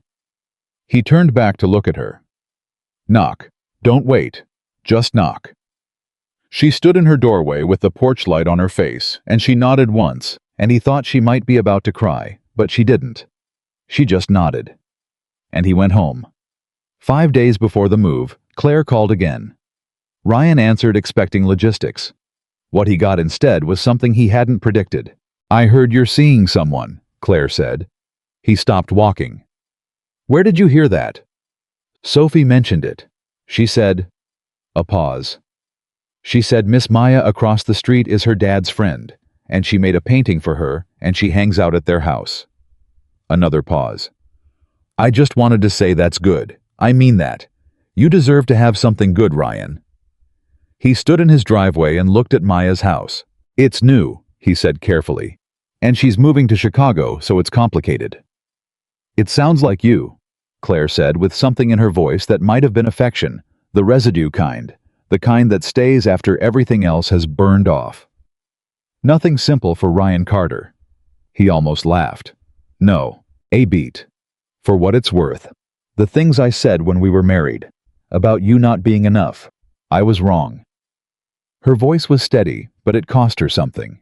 He could hear it. I was dealing with my own stuff, and you were the closest target, and I was wrong. I should have said that a long time ago. Ryan was quiet. I know, he said finally. I know you were. I hope the Chicago thing works out. He looked at Maya's window. Me too, he said. Me too. The lake, when they returned to it on Saturday, 3 days before the move, was the same, and completely different the way places are when you've changed inside them. Ryan drove.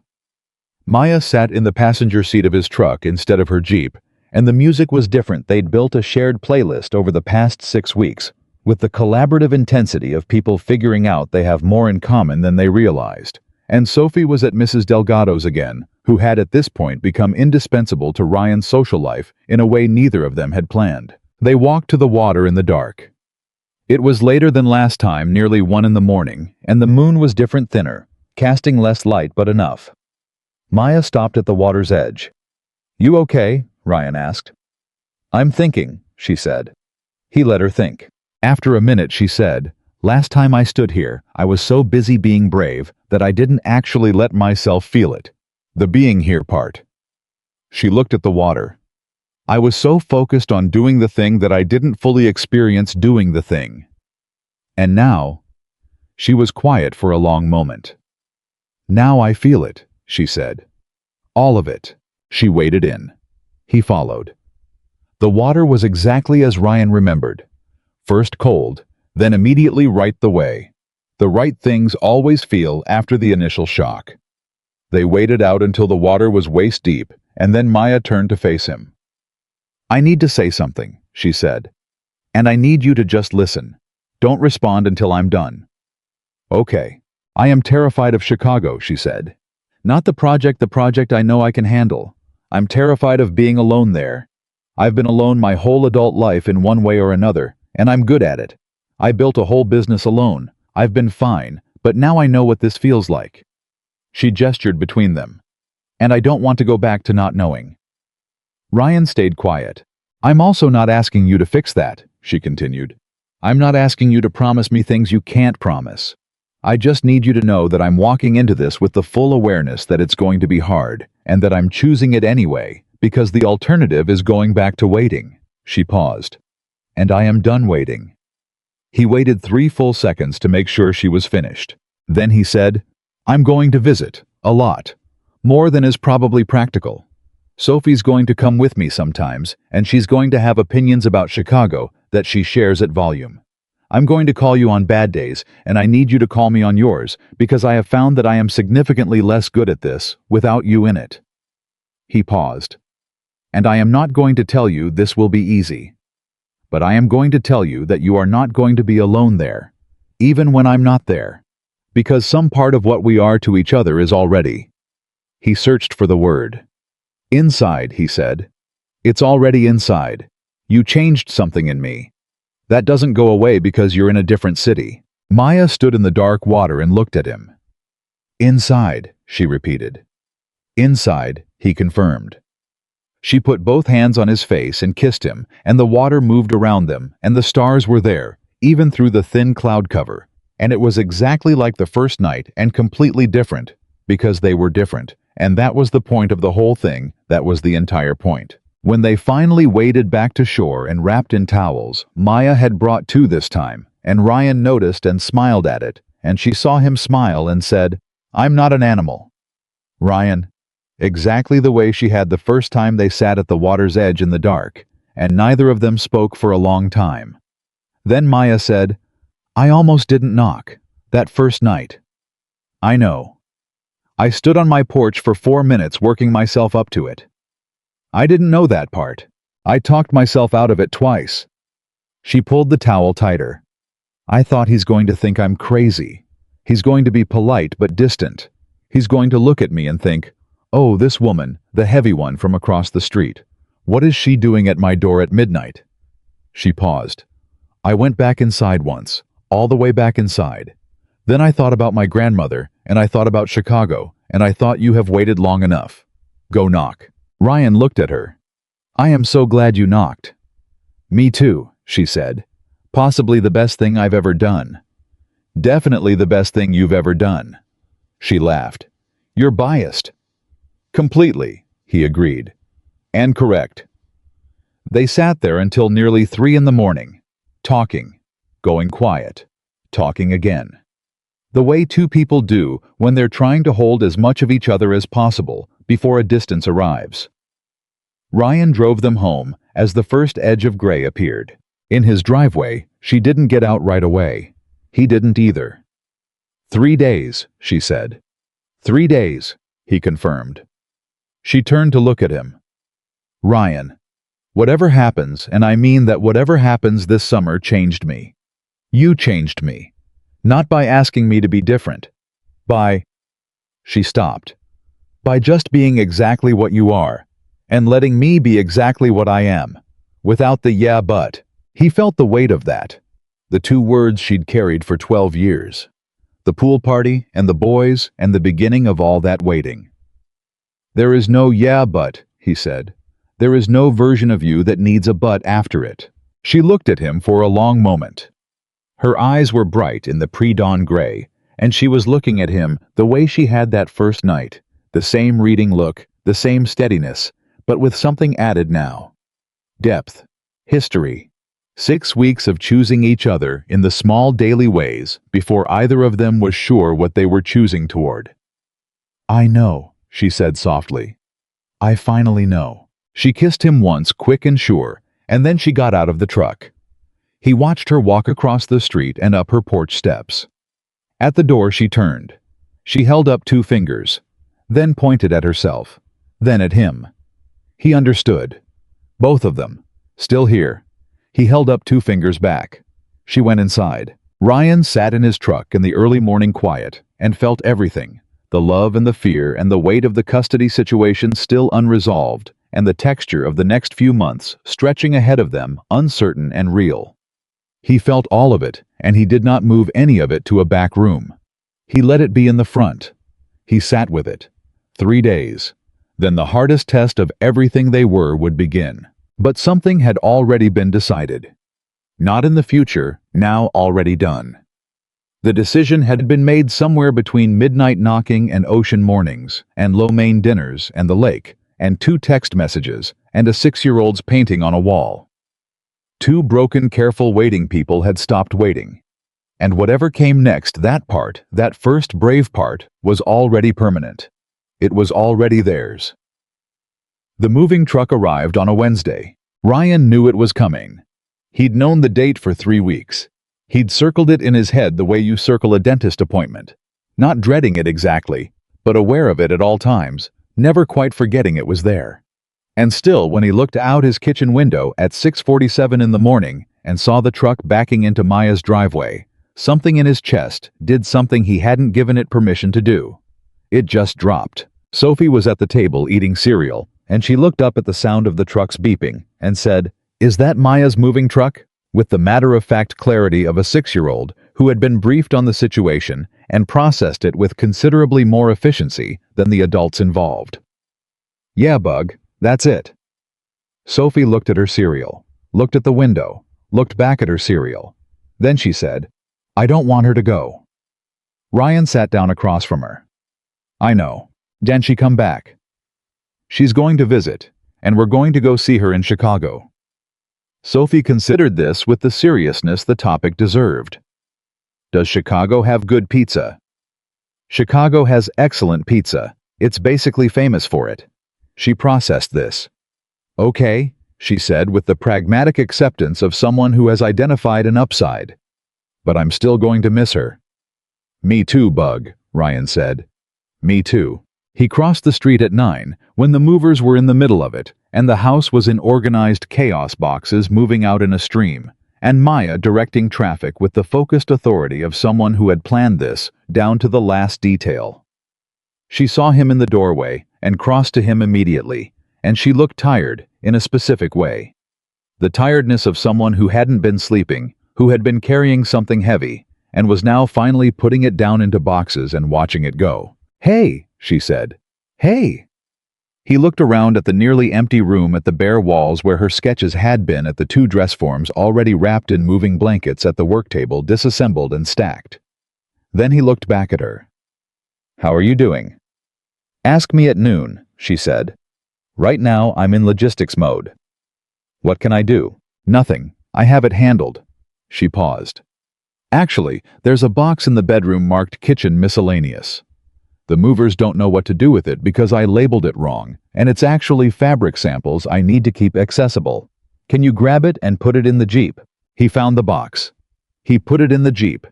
Then he came back and stood in the doorway of her empty living room and watched her life move out of the house in pieces, and he did what he'd been practicing for 3 years. He held something large and difficult and did not move it to a back room.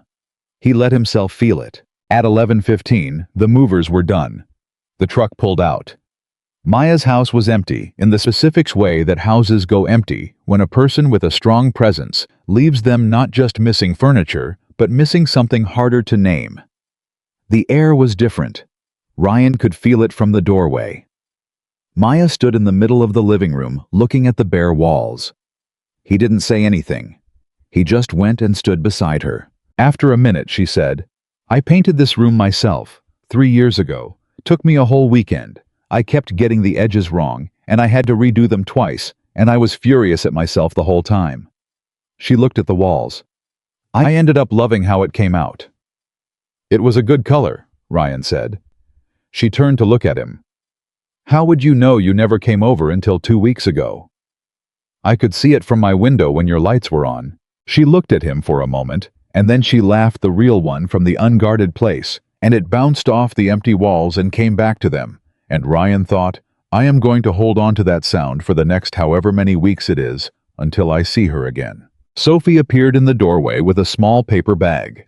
She had decorated it with markers, flowers, and what appeared to be a very earnest attempt at a cat, which Ryan recognized as Presidente, and she held it out to Maya with both hands. "I made you something," Sophie said, "so you don't forget us." Maya crouched down and took the bag. She opened it. Inside was the painting Sophie had made, the one that had been hanging on Maya's wall, which Maya had apparently given back, so Sophie could give it to her again properly, a gesture of circular generosity that was so perfectly 6-year-old that Ryan felt it in his throat. Maya looked at the painting for a long moment. "Sophie," she said, her voice carefully even. "I could never forget you." "I know," Sophie said. "But the painting helps, because then you can see us whenever." Maya pulled Sophie into a hug that lasted long enough that Sophie, who had a threshold for sustained physical affection, before she started squirming, stayed completely still and hugged back. When she let go, Maya stood up and looked at Ryan over Sophie's head. Her eyes were bright. He said nothing. He just looked back at her. Some conversations happen entirely without words. Maya left at noon. She'd said her goodbyes to Mrs. Delgado, who cried with complete unself-consciousness and pressed a container of homemade food into Maya's hands, and told her to eat properly in Chicago because nobody in Chicago knew how to feed a person correctly. And Maya had hugged her and promised and cried a little herself. Ryan and Sophie stood on the porch across the street. Maya put the last bag in the Jeep. She turned and looked at them from the driveway, this man and his daughter standing on a porch that had become over 6 weeks, a place she knew as well as her own, and she pressed her lips together and held up 2 fingers. Both of them. Still here. Ryan held up 2 fingers back. Sophie, who had been watching and processing, held up 2 fingers as well, not entirely sure what it meant, but absolutely committed to participating. Maya laughed, got in the Jeep, drove away. Sophie watched the Jeep until it turned the corner. Then she looked up at Ryan. "Daddy, are you sad?" He looked at the empty driveway across the street. "Yeah, Bug, a little." She slid her hand into his. "Me too," she said. "But we're going to Chicago." "Yeah," he said. "We're going to Chicago. For the pizza. And for Maya. And for Maya." Sophie agreed with great satisfaction. They went inside. That first week was the hardest. Not because anything went wrong. Nothing went catastrophically wrong. Maya got to Chicago safely. She texted him a photo of her new apartment, which she'd described as small, but full of light, and from the photo, he could see she was right on both counts. She texted him a photo of the view from her window. She texted him a photo of a deep dish pizza with the caption, "Okay fine, Chicago wins." He texted back, "I need you to know Sophie will want photographic evidence of every pizza."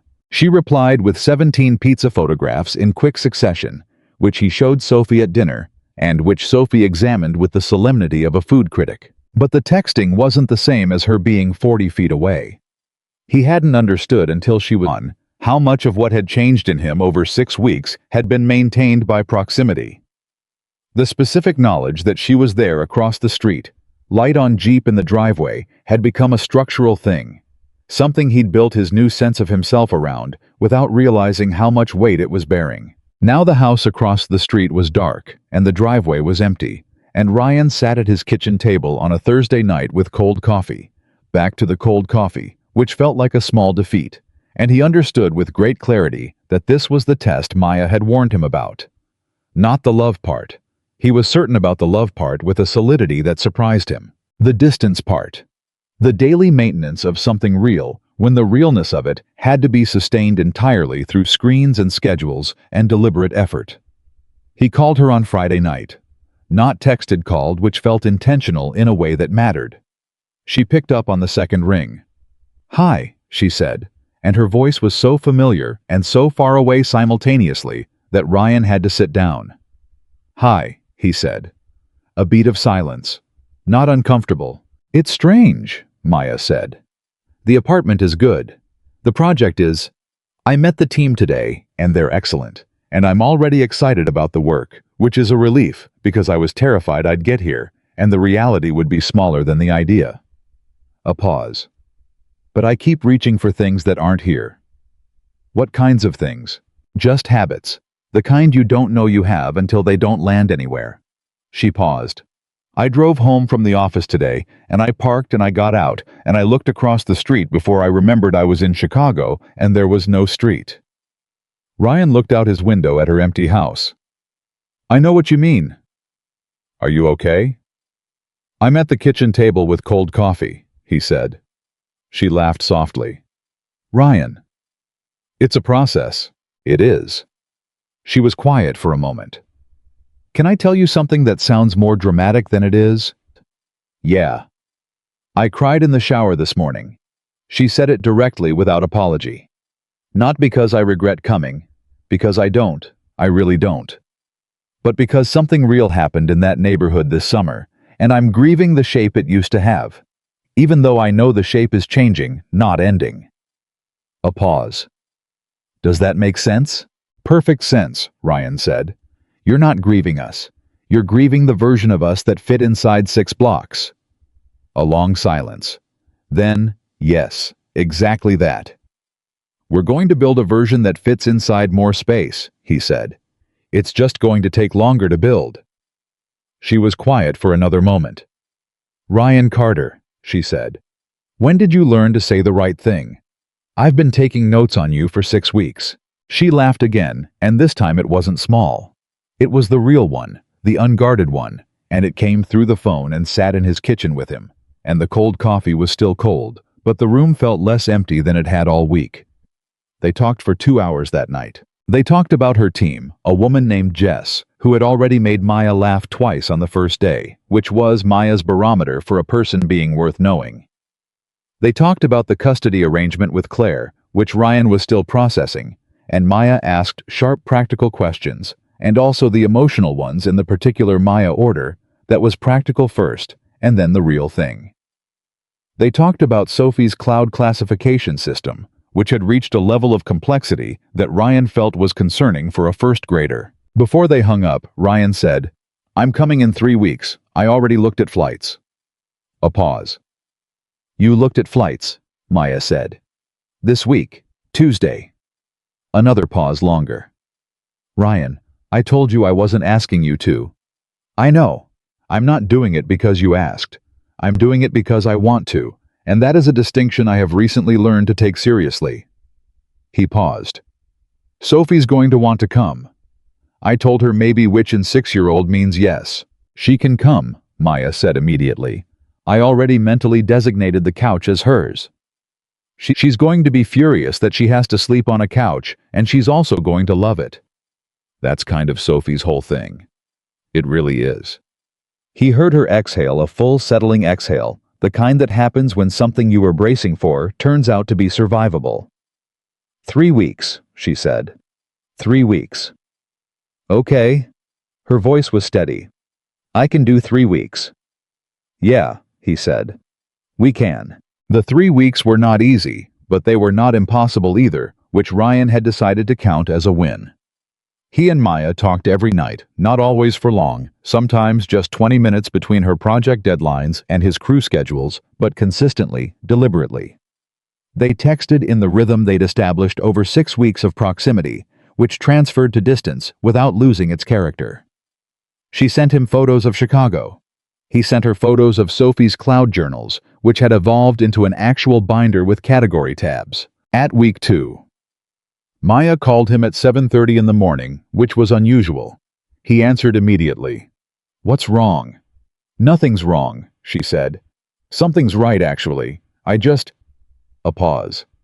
"I needed to tell you something, and I didn't want to wait until tonight." He sat down. "Okay.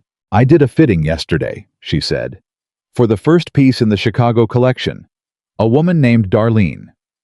She's 44, she's been plus size her whole life. She's never worn anything she actually loved because nothing ever fit right." A pause. "She put on the dress and she looked in the mirror and she cried. Not sad crying, the other kind."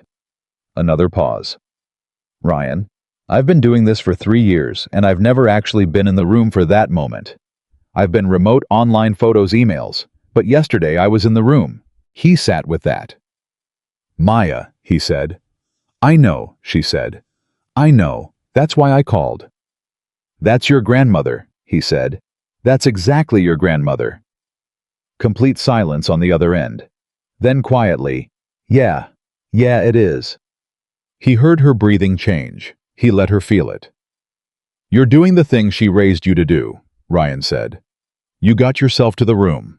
Maya was quiet for so long, he thought the call might have dropped.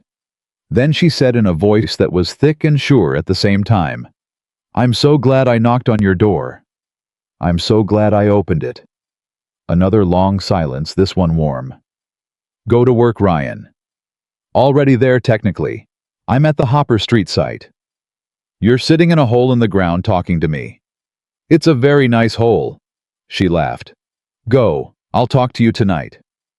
"Tonight," he confirmed. He hung up and sat for a moment in his truck at the Hopper Street site, and Dennis was visible through the windshield, looking at him with the expression of a man who had seen this particular behavior before and had opinions about it.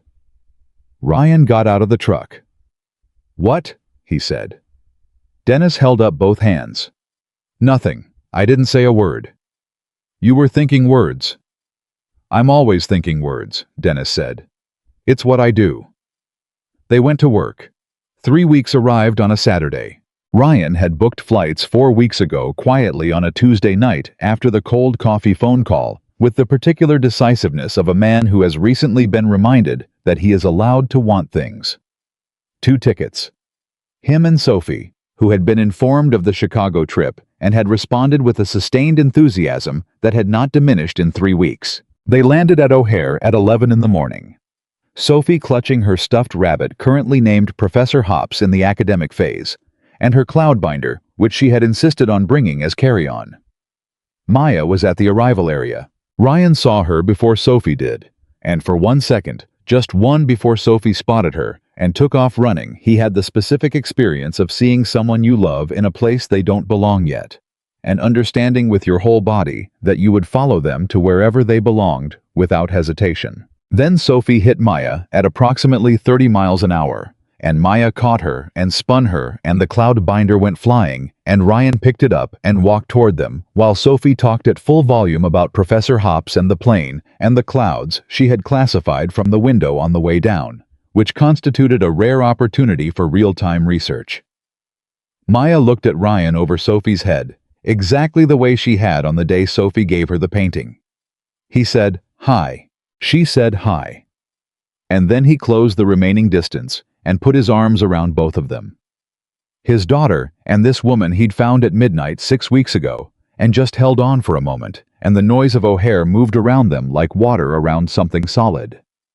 Sophie said muffled against Maya's shoulder, "This is a good hug." "Yeah," Ryan said. "It is." They spent 2 days in Chicago. Maya showed them the apartment which Sophie approved of after a thorough inspection. Sophie inspected the couch she would be sleeping on with great seriousness and declared it acceptable, but noted that it was shorter than a proper bed for a person of her height, which was not currently great, but would increase. Maya responded that she would note this for future visits, which made Sophie extremely pleased about the implication of future visits. Maya took them to the project studio, which was housed in a building in Wicker Park, and they were there on a Sunday, so it was empty, but Maya walked them through it with the quiet pride of someone showing you something they made: the workspace, the design boards on the walls, the fabrics pinned and sorted by color and weight, the fitting area with its good light. Ryan stood in the middle of it and looked at what she had walked into 6 weeks ago alone, what she had built in the time since, and he felt something he recognized from that first night at the lake, the specific privilege of being allowed to see someone clearly. He said, "This is remarkable, Maya." She looked around at it. "It's just starting," she said. "But yeah, it is." Sophie, who had been examining the fabric swatches with the focused attention she brought to things, she found genuinely interesting, held up a piece of deep blue fabric and said, "This is the color of a cumulonimbus." Maya looked at Ryan. Ryan shrugged. "She's not wrong." On Sunday night, after Sophie had fallen asleep on the approved but shorter than ideal couch with Professor Hops and the cloud binder, Ryan and Maya sat at her kitchen table with actual hot coffee, which felt like progress.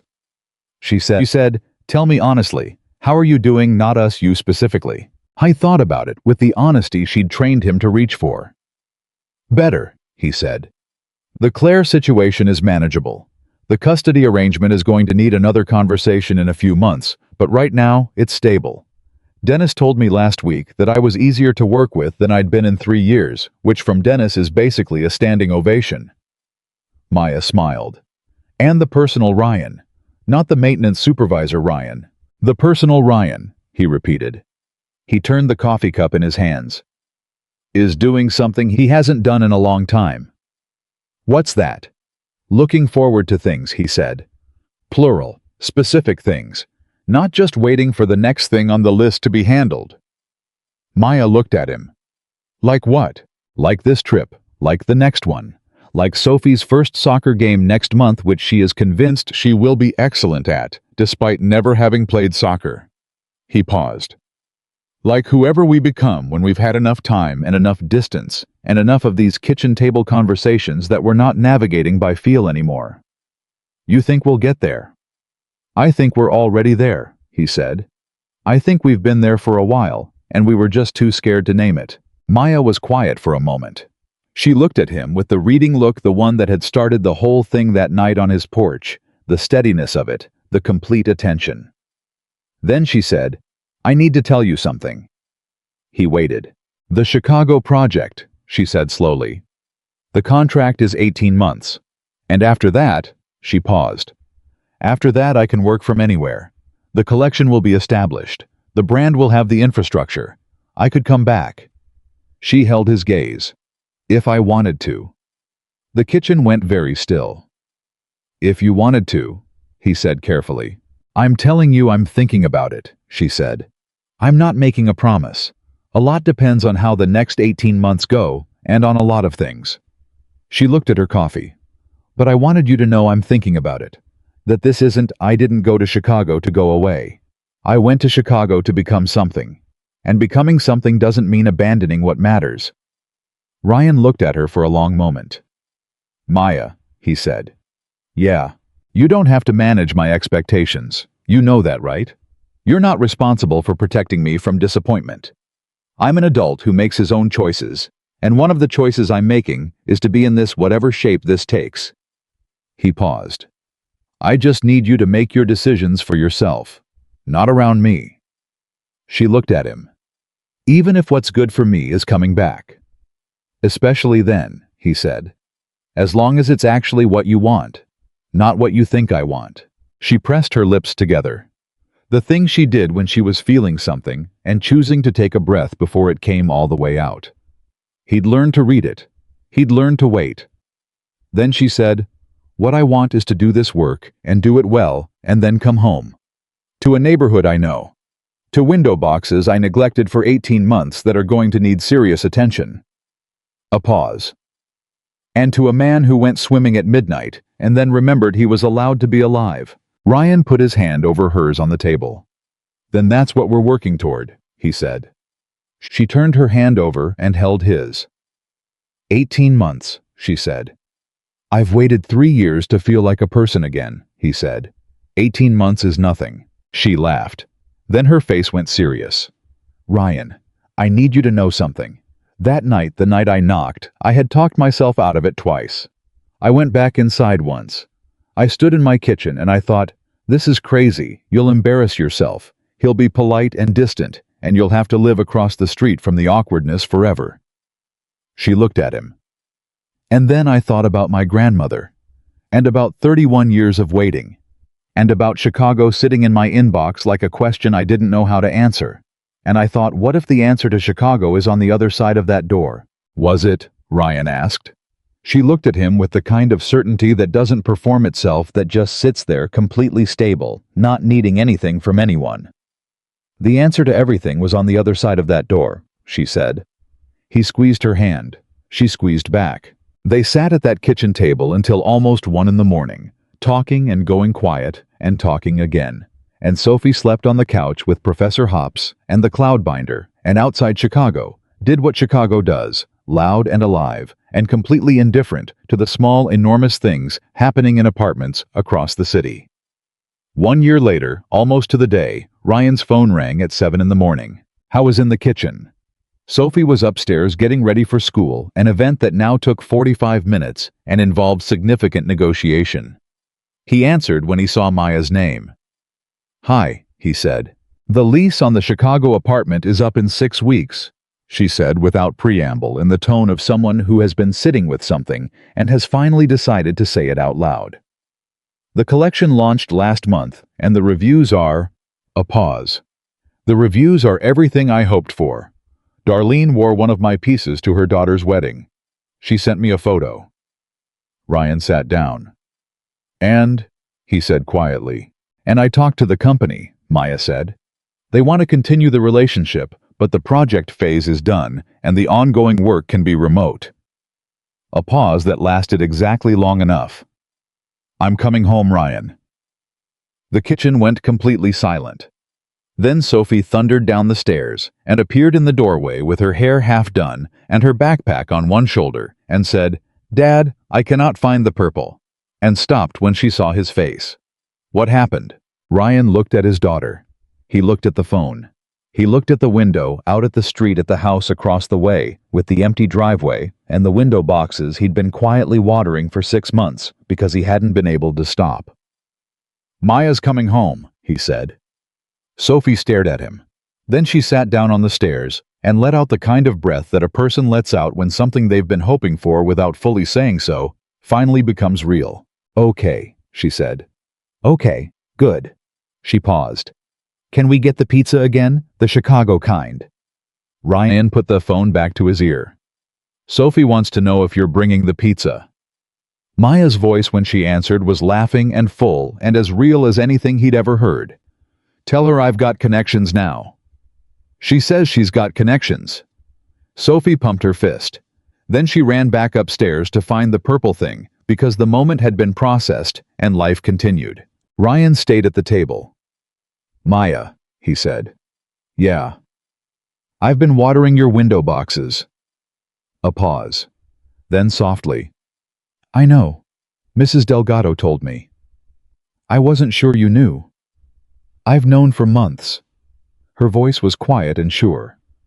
Ryan, that's..." She stopped, started again. "That's one of the things. You know that's one of the things I love about you." He looked at the window boxes he'd been tending across the street for 6 months, absent and present at the same time, maintained without an audience, because it was the right thing, and because it was hers, and because some part of him had always believed she was coming back to them. "Come home, Maya," he said. "I'm coming home." 6 weeks later, a blue Jeep pulled into the driveway across the street. Ryan was on his porch. He hadn't planned to be. He'd been doing something else, and then the sound of the engine hit him, and he was on the porch. Maya got out of the Jeep. She looked up and saw him. She stopped. For a second, they just looked at each other across the street. This distance that had been 40 feet for 2 years, and then 800 miles for 18 months, and was now 40 feet again, ordinary and enormous all at once. Then Maya reached into the Jeep and pulled out a paper bag. She held it up. He could see even from across the street that it was decorated with markers, flowers, and what appeared to be a very earnest attempt at a cat. Sophie's bag. The one she'd given Maya the day she left. Maya had kept it for 18 months and brought it home. Ryan walked down his porch steps. He crossed the street. He took the bag from her hand, and she looked up at him, and he looked back at her, and there were no words that were adequate, and neither of them reached for any. He kissed her in her own driveway, in the ordinary morning light in the neighborhood that had been witness to all of it from the beginning. The midnight knock, and the lake, and the ocean, and the goodbyes, and the long months of phone calls and kitchen table conversations, and one man quietly watering a woman's window boxes because he believed she was coming back. When they finally stepped apart, Maya put both hands flat on his chest over his heart and looked up at him. "We should go swimming," she said. He laughed full and real. "Tonight." "Exactly," she said. This time she brought 2 swimsuits. Because the woman who had been afraid to be seen had spent 18 months becoming someone who was no longer waiting for the world to make room for her. She had made her own room. She had walked into fittings and changed how women felt about themselves in mirrors. She had built something lasting in a city that didn't know her name when she arrived. She had called every difficult night and laughed on every good morning and held on to something real across 800 miles without letting fear make it smaller. And Ryan Carter, who had forgotten for 3 years that he was allowed to want things, had spent those same 18 months remembering. He had gone to his daughter's soccer games and been genuinely moved by them. He had talked to Dennis about something other than water mains. He had called his own mother, which was overdue, and the conversation had gone better than expected. He had booked flights without talking himself out of them. He had watered the window boxes. He had learned slowly and with some difficulty, and with a great deal of help from a woman with a towel and no swimsuit and a dare in her eyes, that being enough was not a destination you reached by becoming something different. It was something you claimed by deciding to stop waiting for permission to be exactly what you already were. That night, they went back to the lake. The same water, the same darkness overhead, the same silver trembling on the surface because some things remain constant while everything around them changes, and that is not a flaw in the universe, but a mercy. Sophie was at Mrs. Delgado's, who had greeted Maya's return with a level of enthusiasm that suggested she had also been watering something internally for 18 months. Maya stood at the water's edge for a moment before going in. She just stood and looked at this place that had started everything that had been the first brave thing after so many years of waiting. Ryan stood beside her. What are you thinking?" he asked. She was quiet for a moment. Then, "I'm thinking about how terrified I was, that first night, standing here." "You didn't look terrified." "I was absolutely terrified." She looked at him. "I just decided the terrified didn't get to be in charge anymore." He took her hand. She took his. They walked into the water together, and it was cold for 1 second, and then immediately, right the way the right things always feel once you stop standing at the edge of them. And that is where this story ends. Not because nothing came after, but because what came after was the good ordinary living of two people who had stopped pretending they didn't need anyone, and discovered that needing someone, the right someone, is not weakness. It is the bravest thing a person can do. Ryan Carter stopped waiting to deserve his life and started living it. Maya Bennett stopped waiting to be a different version of herself and started being the one she already was. And the only thing it took to begin the single irreversible first step that set all of it in motion was one woman deciding that she had waited long enough, walking across a street in the dark and knocking on a door.